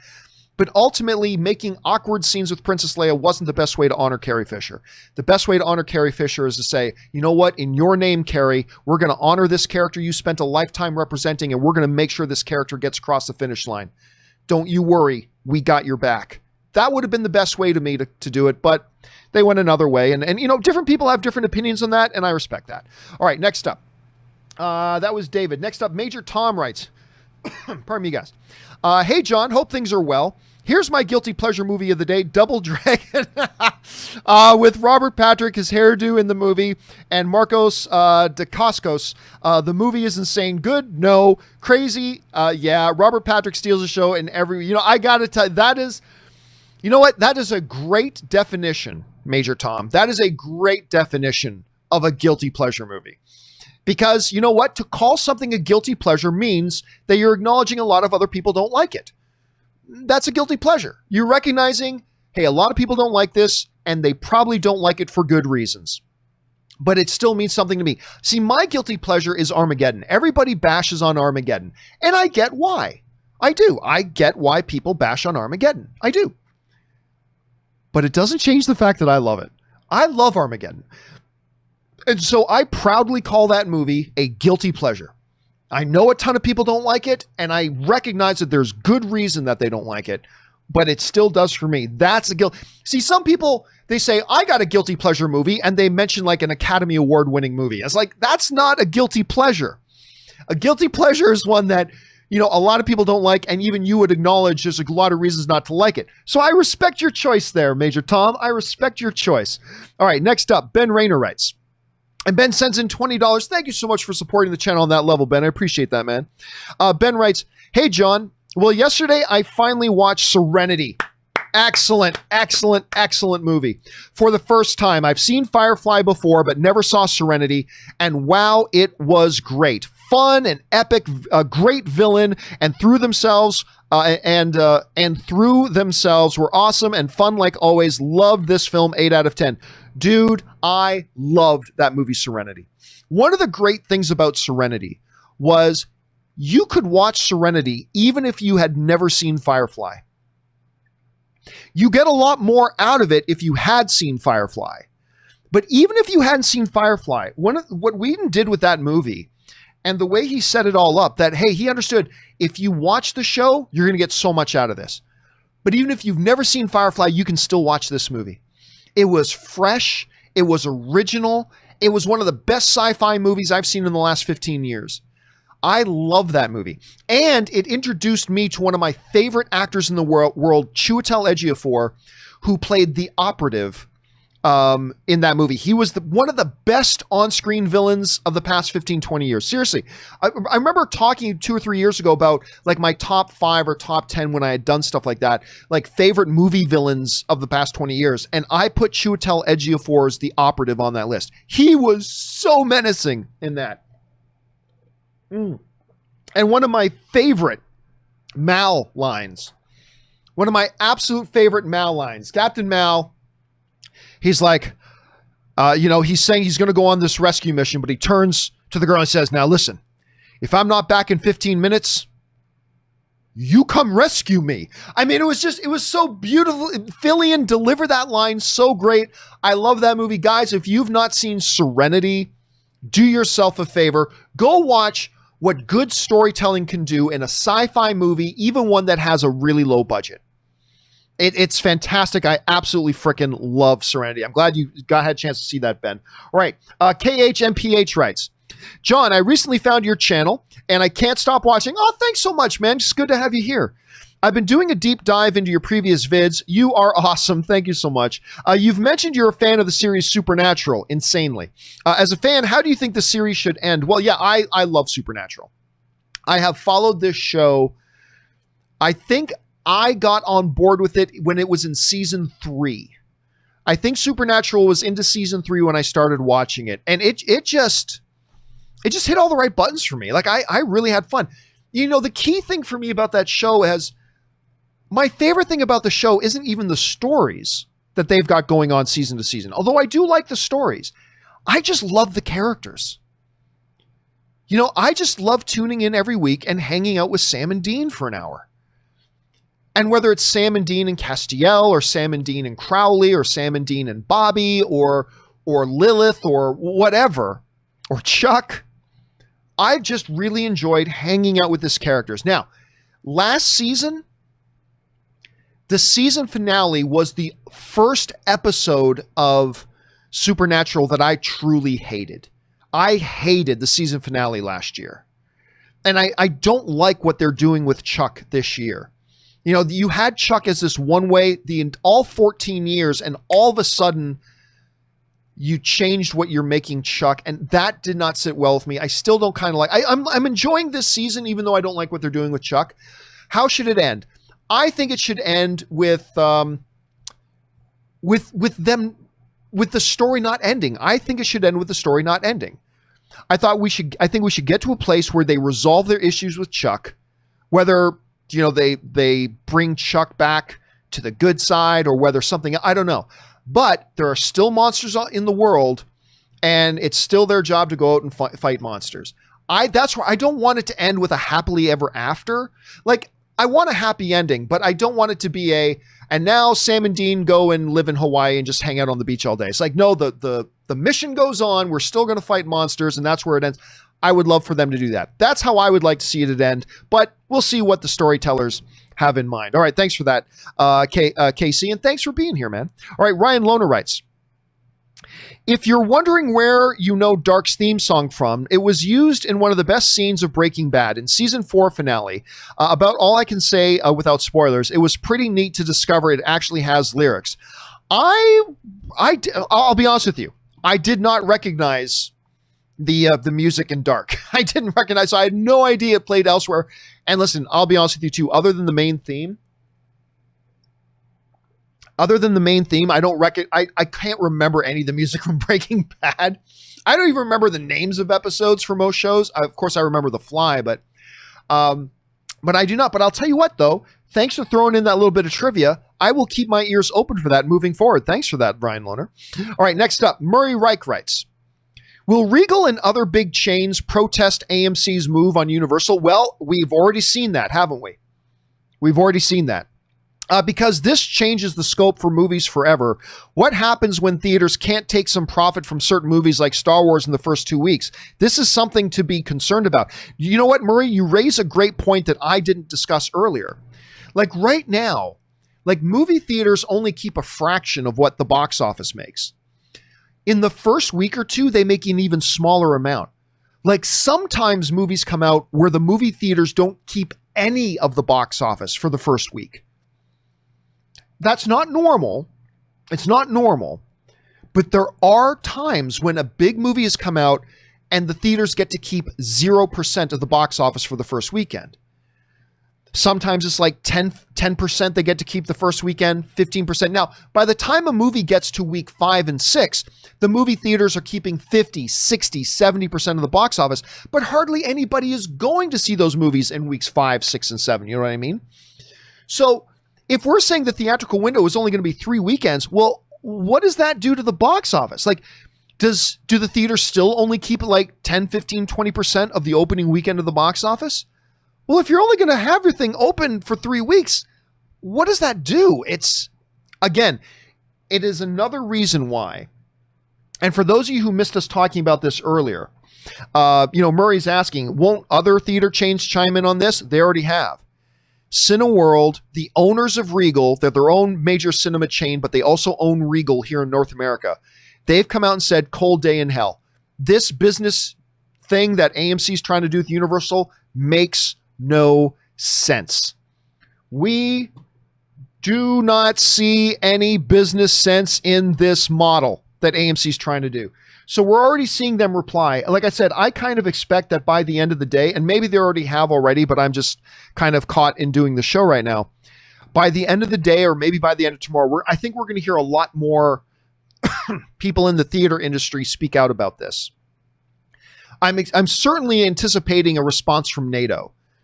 How one of their own major members, AMC, have just backstabbed all of them. So it's going to be interesting to see how the rest of them respond to this. So we'll keep our eyes on that, Murray. Excellent question. All right, next up, an anonymous viewer writes, so let me get this straight. So baseball is being played.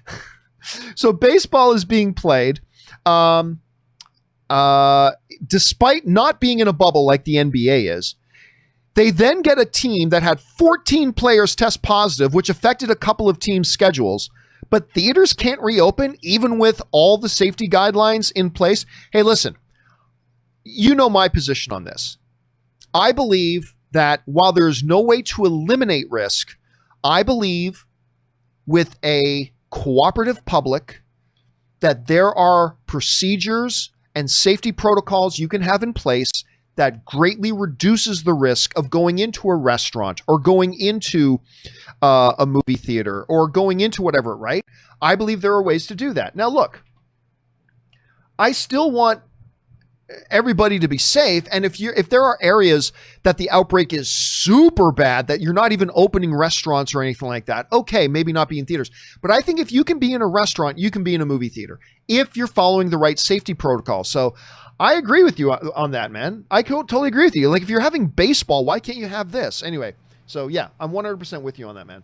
All right, next up, we go to the same anonymous viewer who writes, movie theaters have a better chance of staying open than indoor dining. I agree. At least theaters have safety guidelines in place in all locations compared to restaurants that are privately owned and take risks into their own hands. Just my opinion. Well, listen, and to your point, you know, when restaurants open back up here in Los Angeles, Ann and I love going out to eat. And we went out to eat a few times, but there are restaurants we avoided when we got there and saw, oh, they're not spacing out the tables. They're not requiring people to wear masks coming in, and they don't have hand sanitizer available for everybody at the front desk. We're not going to go in there. I'm not saying everybody else had to do that. I'm not saying boycott that, but I'm saying Ann and I, for ourselves and our choices, like to me, that's a sign that this restaurant is not taking the safety of its customers seriously. And so we would go to another restaurant where they took out half of their tables.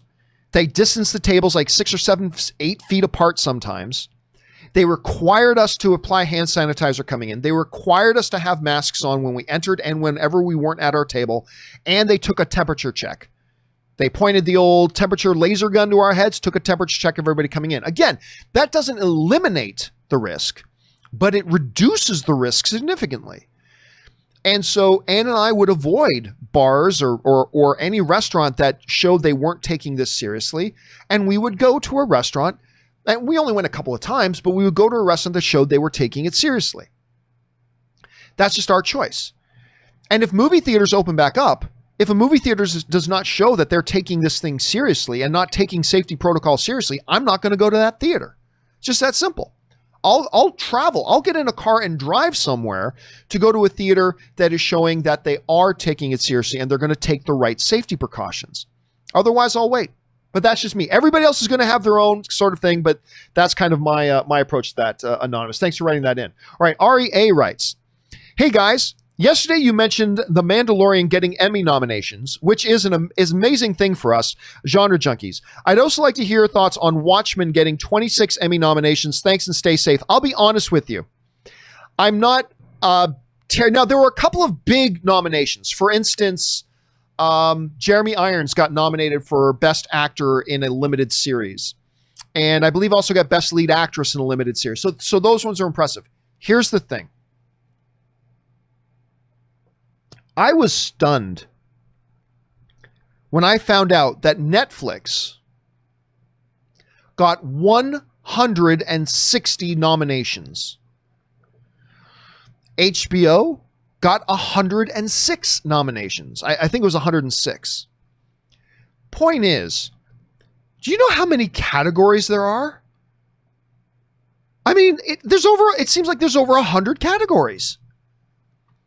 And there's literally, for instance, Mandalorian has 15 nominations, including a nomination for the top prize, Best Drama Series, right? That's their top prize, Best Drama Series. But it had 14 other nominations. And I was reading through the other nominations and it's like best use single camera of half-hour show. I'm like, really? So they have best use of a single camera in a half-hour show, best use of single camera in an hour-long show, best 3 camera in a half-hour show, best 3 camera in a multi-camera. It's like there are so many categories that... I'll be honest with you. I hear Mandalorian gets 15 nominations. I'm not terribly impressed. I am impressed by the nomination it got, which is Best Series. I am impressed for like Watchmen that got Best Lead Actor and Best Lead Actress nominations. But like all the other ones, it's like such minutia of technicality that I don't know how impressed or not impressed to be. I'm not crap talking on the Emmys, by the way. I'm not crap talking. I'm just saying... Unlike the Oscars where there's like 21 categories, the Emmys have like over 100. So it's weird to know how impressed to be by multiple nominations when I don't even know what most of those categories are. Anyway, that's just kind of my take on it. But I do love the fact that it did get those 2 big nominations for sure. All right, Toasty writes, you're right about Dark. It's a slow burn. I started it 6 months ago and dropped off 2 episodes in. Thanks to the Campea community, I finally pushed myself to season 2. It still hasn't hooked me yet, but I hope it will by the end of season 3. Well, you know what, Toasty? That's one of the great things about people recommending movies and shows here, is that it's not just me. It's when you make a recommendation, you're recommending it to everybody in the community and everybody can go check it out. And I'm not the only person that started watching Dark, because so many of you have been writing into the show saying, watch Dark, watch Dark, watch Dark. Other people have started watching Dark because of your encouragement. And like I said, I was not blown away by the first episode of Dark.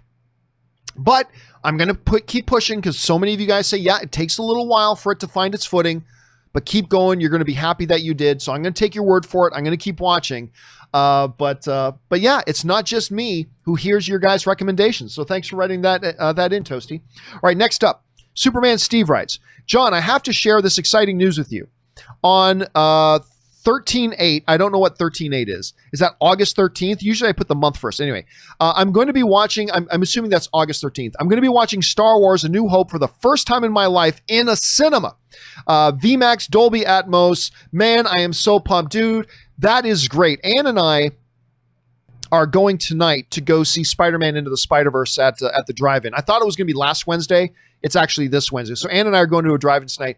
Listen, again, with all the crap happening because of the COVID pandemic, you know, for some of us, there's a really nice little, there's a nice little glimmer of hope.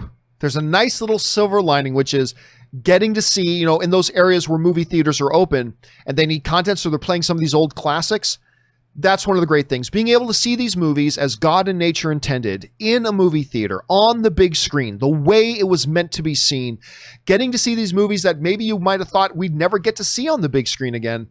Again, it doesn't make up for everything else, but it is a nice little silver lining, Superman Steve, and I'm super thrilled that you got to score tickets to that and you get to do that in your area. That's awesome, man.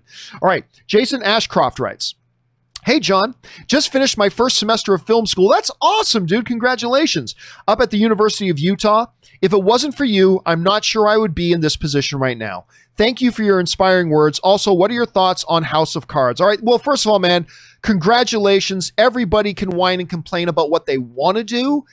It's the exceptional people who step up and actually do it. And you're finishing your first thing in film school. That is awesome. That's huge, because you're the 1%. 99% of the rest of us just sit on our asses. It's the 1% that actually get up, put in the work, and do what they need to do to pursue their dreams. So good on you for doing that. What do I think about House of Cards? I really like the first couple of seasons of House of Cards, or at least the North American version. As a matter of fact, I loved the first couple of seasons of House of Cards. Loved it. That was fantastic. It started to wane for me a bit. It started to wane for me a little bit near the end. And I never did watch the final season. Like after the whole Kevin Spacey thing. And you know, to be fair, I wasn't punishing the show for what Kevin Spacey did by not watching the final season, because he's not even in the final season. I had just I think by the end of that last season that I saw, I think I was just done with it. So regardless of the Kevin Spacey situation, I don't know that I would have watched the final season anyway. But again, the first couple of seasons, loved it. But then I eventually I thought it waned in quality later on. But that was just my thing. But yeah, I did love the first few seasons. All right, Old Man Playing writes, Universal AMC deal. Remember Napster? Much like Napster, this deal will probably fail. However, much like Napster led to changes in the music industry, this deal is foreshadowing of changes coming to the film industry. I'm not really sure about that. I'm not sure about that, because there's only so many ways that this can go. Like, here's the thing. One of the reasons back in the days of Napster that people like me were screaming at the movie industry to adopt digital purchasing of music and the ability to buy individual songs and all that kind of stuff. One of the reasons we were all pushing for that is because, not just because it was good for us, the consumer, but it was going to make the music industry so much money. That, dude, like the ability to buy individual songs, some people may not drop $12 or whatever to buy an album when there's only 1 or 2 songs on there that they want, but they'll drop $2 to buy an individual song. The thing is, we wanted them to make that change because it was good for us, but it was also good for the industry. It was going to make them all kinds of money. That's a different situation than what we have in the movie industry. The type of changes that Universal wants, Disney knows is bad for the movie industry, not just the movie theater industry. Studios like Warner Brothers and Disney, they know this is bad for the industry. And I agree with them. I agree with Cineworld, and I agree with Regal, and I agree with Disney. I think this is bad for the industry as a whole. And if it's bad for the industry as a whole, ultimately it's going to be bad for us as consumers. Look, here's an interesting thing. Think about this. Disney Plus launched in November of 1999. In November of 2019. Really? Disney Plus launched in 1999? Yeah. Okay, so Disney launched in November of 2019. Or 1999, whatever. In 2019. We are now about to be in August, right? So December, January, February, March, April, May, June, July, August. We're talking 9 months. And we still have only gotten one piece of premium, highly anticipated content. Hamilton, different thing. I guess we can say 2. Well, let's count Hamilton. 2 pieces of premium, high quality, highly anticipated pieces of content. We've only gotten 2 in 9 months. And all the rest of it, all the other things that Disney has put up on Disney Plus, low cost, inexpensive programming. You know, wood shop or workshop, whatever they call it. Be Our Guest, the little cooking show hosted by Angela from The Office. I like that show, by the way. It's a nice little show. Don't get me wrong. But there's a reason why in 9 months, and even if you take the pandemic out of it, they had been around for 5 months and we had only gotten one piece of premium content in 5 months that Disney Plus launched. Everything else was this lower budget, you know, just kind of cranking it out, windmill, conveyor belt kind of stuff. There's a reason for that. My fear is, I think what we've seen there with Disney Plus is what's going to become of the movie industry. It's going to be like, yeah, you know, every year they'll put out the one thing that we really, really, really want to see, and the rest is going to be this garbage filler. I mean, the same is true of Netflix, man. I mean, for every one piece of really high quality stuff that we all love, there's about 15 pieces of just filler that they just crank out to say they've got original content. And I worry about that. I worry about that. Now, look, what is absolutely true is that change is inevitable.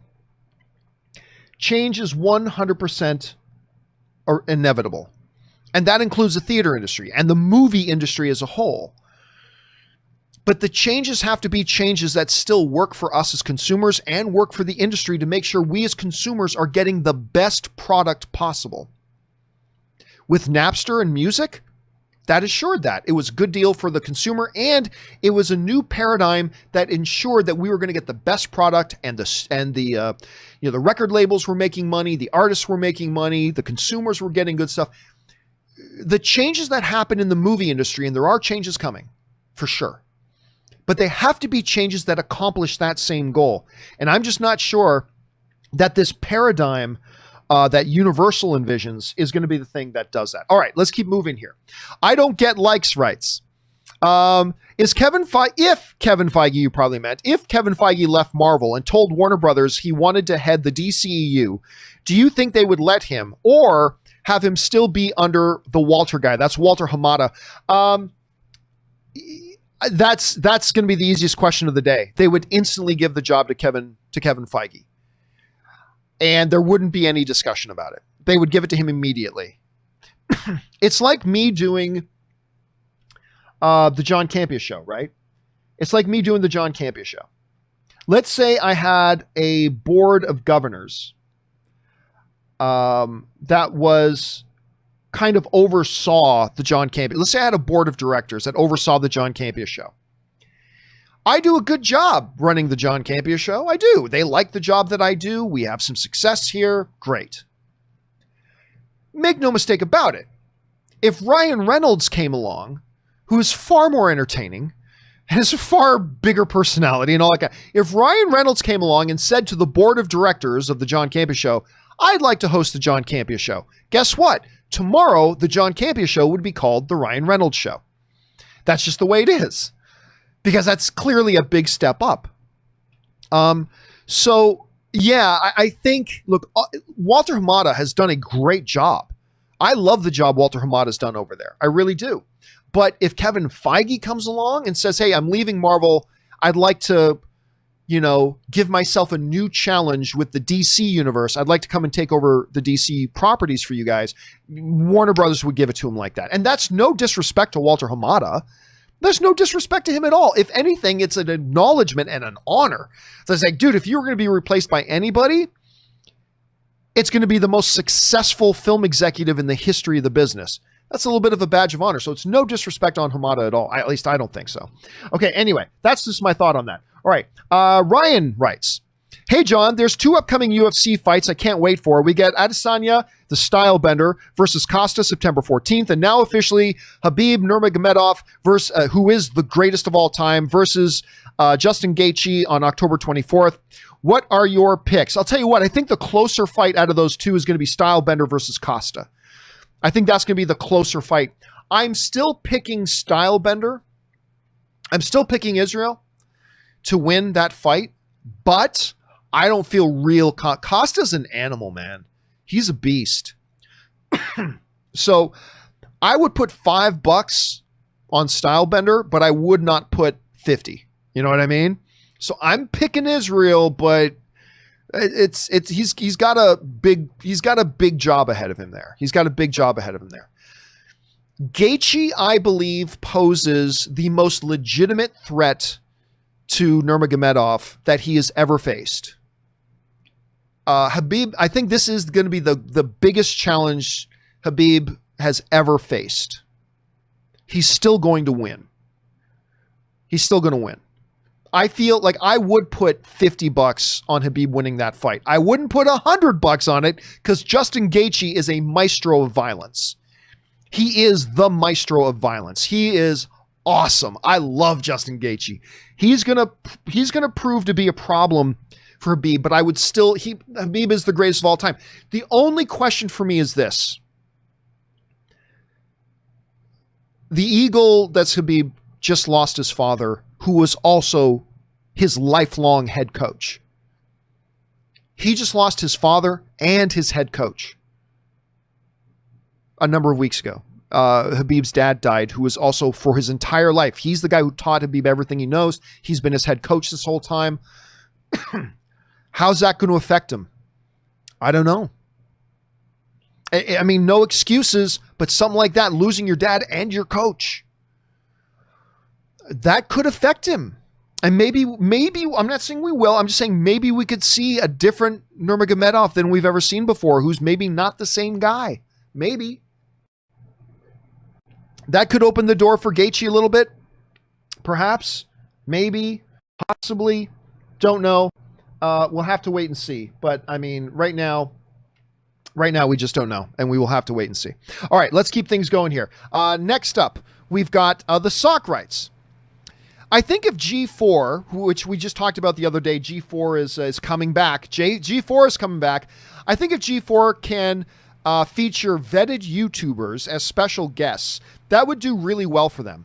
They could do it once a week or even once a day, depending on how they format it.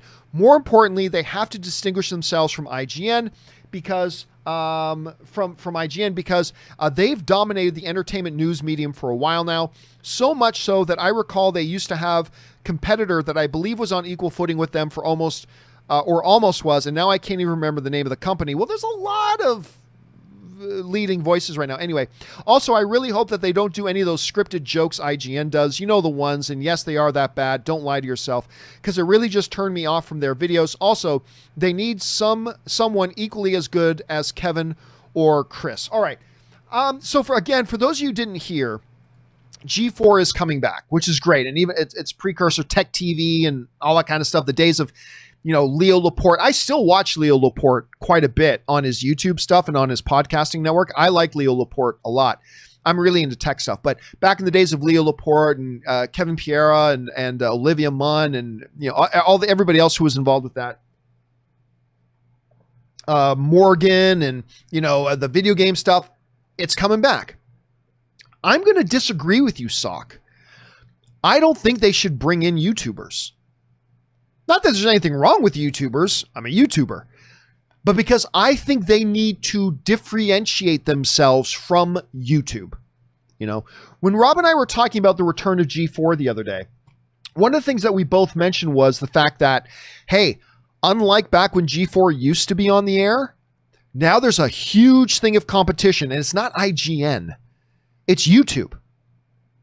Because it's Twitch, because you want gaming content? Guess what? Twitch is nothing but gaming content. There are tons of YouTubers with hundreds of thousands, in some cases millions of subscribers that cover gaming content. You want tech stuff? Guess what? You got MKBHD out there, and you got Leo Laporte, and you got Linus Tech Tips, and you've got The Everyday Dad, and you've got Pocket Now, and you've got all these tech things out there they're competing with. It's not IGN they got to worry about. It's YouTube. And by extension, Twitch. That's what they've got to worry about. And I think what they really have to do is strongly differentiate themselves from that. I actually think bringing on YouTubers or whatever, I think that will be a detriment to them. Not because there's anything wrong with YouTubers, but because they need to really stand out. Whether they're going to be able to do that or not 100% sure, but I at least think that's what they've got to aim for. So we'll have to wait and see. Thanks for writing that in, man. I am excited to see G4 return if they can bring it back right. It's a big challenge, but I'm excited for it. I used to love Tech TV and G4 and all that kind of crap. Anyway, Go for Joe writes, how do you think movies, how do you think movies and TV will address the pandemic in the future? Will they acknowledge it or ignore it? 9/11 hasn't been brought up much in media. Oh, dude, it absolutely has. 9/11 is mentioned all the time in media anyway.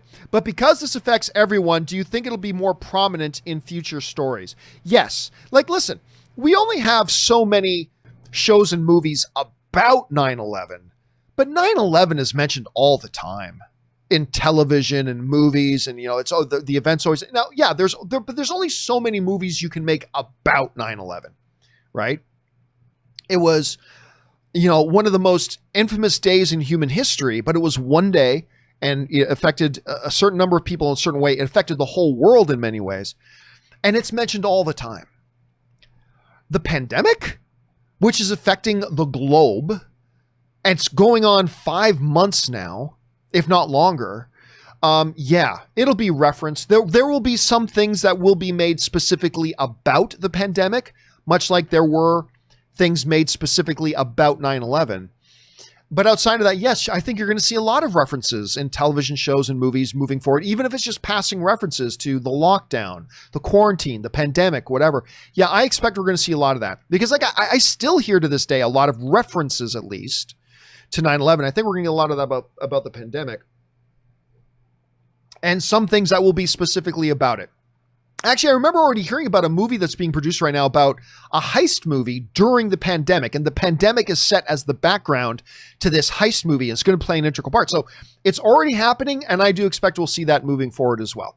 Maybe not on the same level as 9/11, but I do think we're going to see that continue on moving forward as well. All right, Dave Atkins writes, hey, Gio McFilthy. Hello there, Dave. Of course, my real name is Giovanni.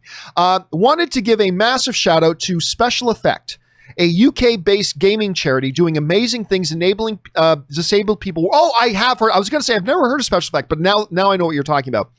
Enabling disabled people worldwide to play video games in various ways, Xbox, adaptive controllers, etc.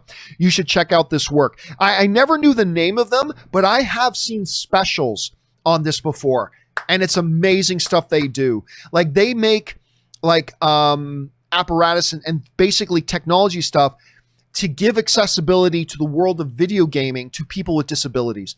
It's awesome. I never knew the name was Special Effect. I never knew that, but I have seen editorials on this company and what they're doing and the stuff that they create for these. I think that's awesome. Anything that gives access to people who otherwise would be shut off to those things, I think is one of the greatest things you can do. And the fact that they're doing, and you might say, it's just video games. Hey, listen, you say that because it's easy for you and I to pick up and play a video game the way it's designed to be played. That's easy. You know, like if you're somebody who's got a restriction like that, to have those doors opened, I think that's awesome. And I heard testimonies from people who have disabilities that were able to enjoy those products. I think that's awesome. I think that's great that you gave him a shout out. Thank you for that, Dave. I appreciate that. All right. Dave Atkins also writes, curious if you listen to Beck at all. I honestly, actually, I don't.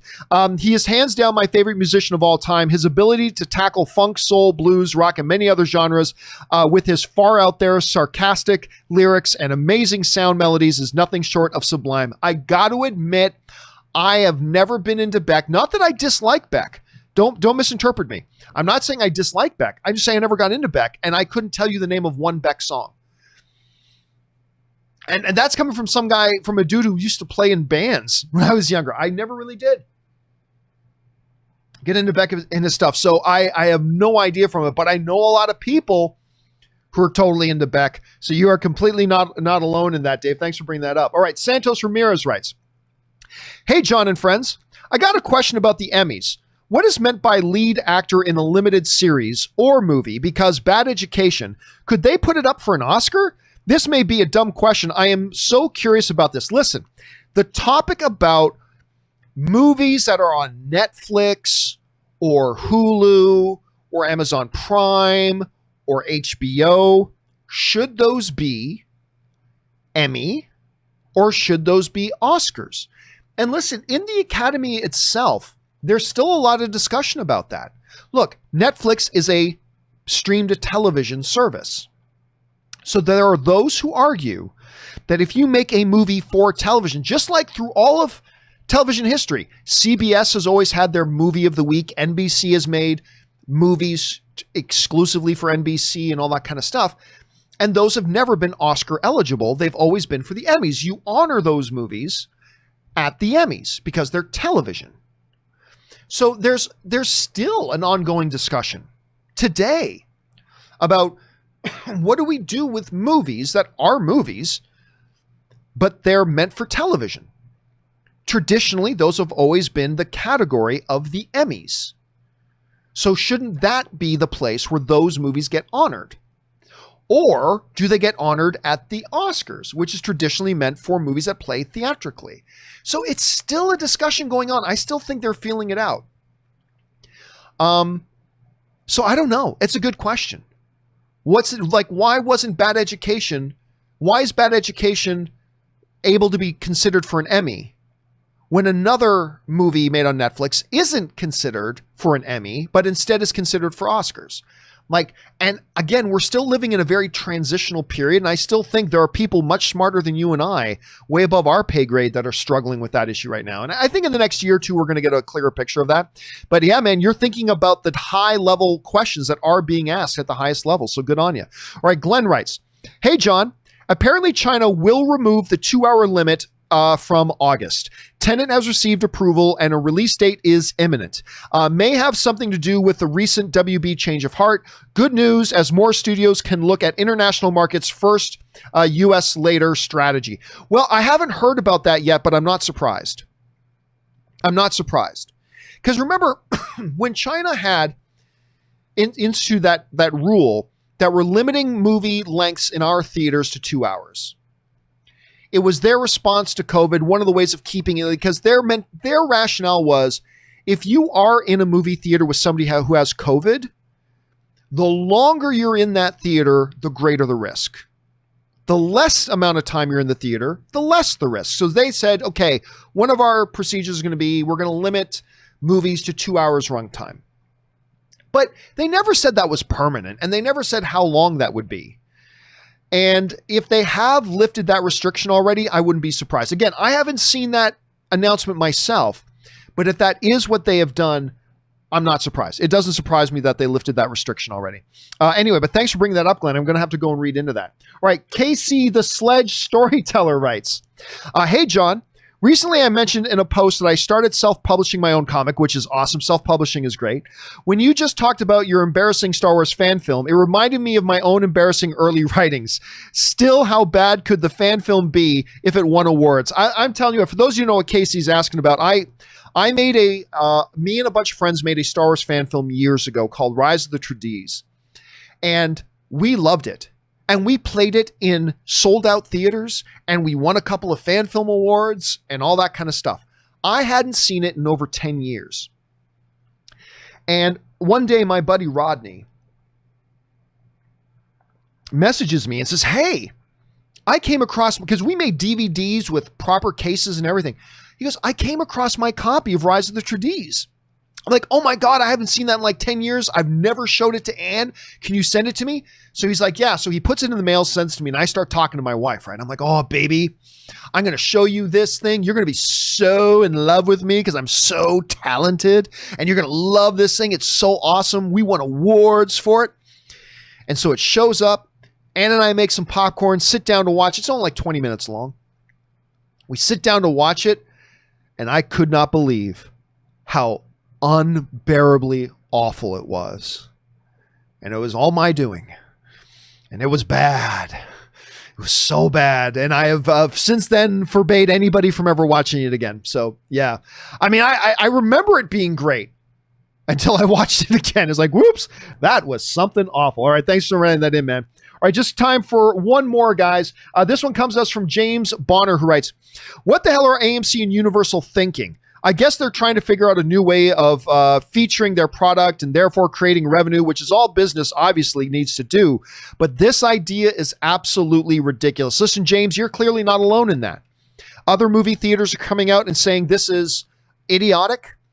Regal and Cineworld are saying cold day in hell, that they would ever agree to something like this. And if they don't agree to it, then this deal can't go through.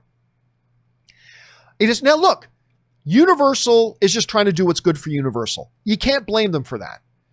AMC is in a very tough spot right now, and they're trying to figure out ways to survive. But again, there's no point in taking medicine if that medicine is going to kill you in 2 days, right? And that's kind of what it is they're doing. This is an idiotic move by them. I don't blame Universal for trying to get their own best interests furthered. I don't blame them for that. I still think it's a bad move. I don't think it's good for them either, but they think it is, so I don't blame them for that. And they're picking out the weak herd, the weak buffalo in the herd right now. AMC. Hey, that's actually kind of smart. So I get it, but it's just not a good move. All right, one more question here, guys. We'll take one more question today before we got to wrap things up. And this last question today comes to us from Dumbledore Calrissian, who writes, hey, John, although I'm not a huge fan of Man of Steel, I love when you go into why you love it and Henry Cavill's portrayal of the character with such passion. It feels a lot like me when I defend The Last Jedi and its portrayal of Luke. Well, I mean, that's the beautiful thing, right, Dumbledore, is that all film is subjective and we all have our love it. And one of the things that keeps all of us not only attached to the movies, but the movie fan community is that we have those things that we're passionate about. I recognize not everybody is as passionate about Man of Steel as me. A lot of you guys don't even like Man of Steel. Some of you even hate it. And I recognize that. But it doesn't change my love for it. And there are some things you guys love that I'm not a big fan of. But I love that you love it. You know, that's one of the great things about the fan community is that these properties can elicit such passion and our fandom. And I love that. Even when it's on movies we disagree over, you can still love my passion for a movie you dislike, and I can still love your passion for a movie that you like, even if I don't, you know, and that's one of the great things about it. So thanks a lot for pointing that out, Dumbledore. I really do appreciate that. And listen, guys, there are a few others out there right now. Well, we've still got questions from another one from Dumbledore, Starscream, the failed journalist, and all that kind of stuff. Do not worry, guys. even though there are still a couple of those questions left, we will get to your questions first. Yours will be the first questions that we answer on the John Campea Show tomorrow when we get into the live questions part. So hang tight with us. Just be patient with us for one more day and make sure you come back and join us for that.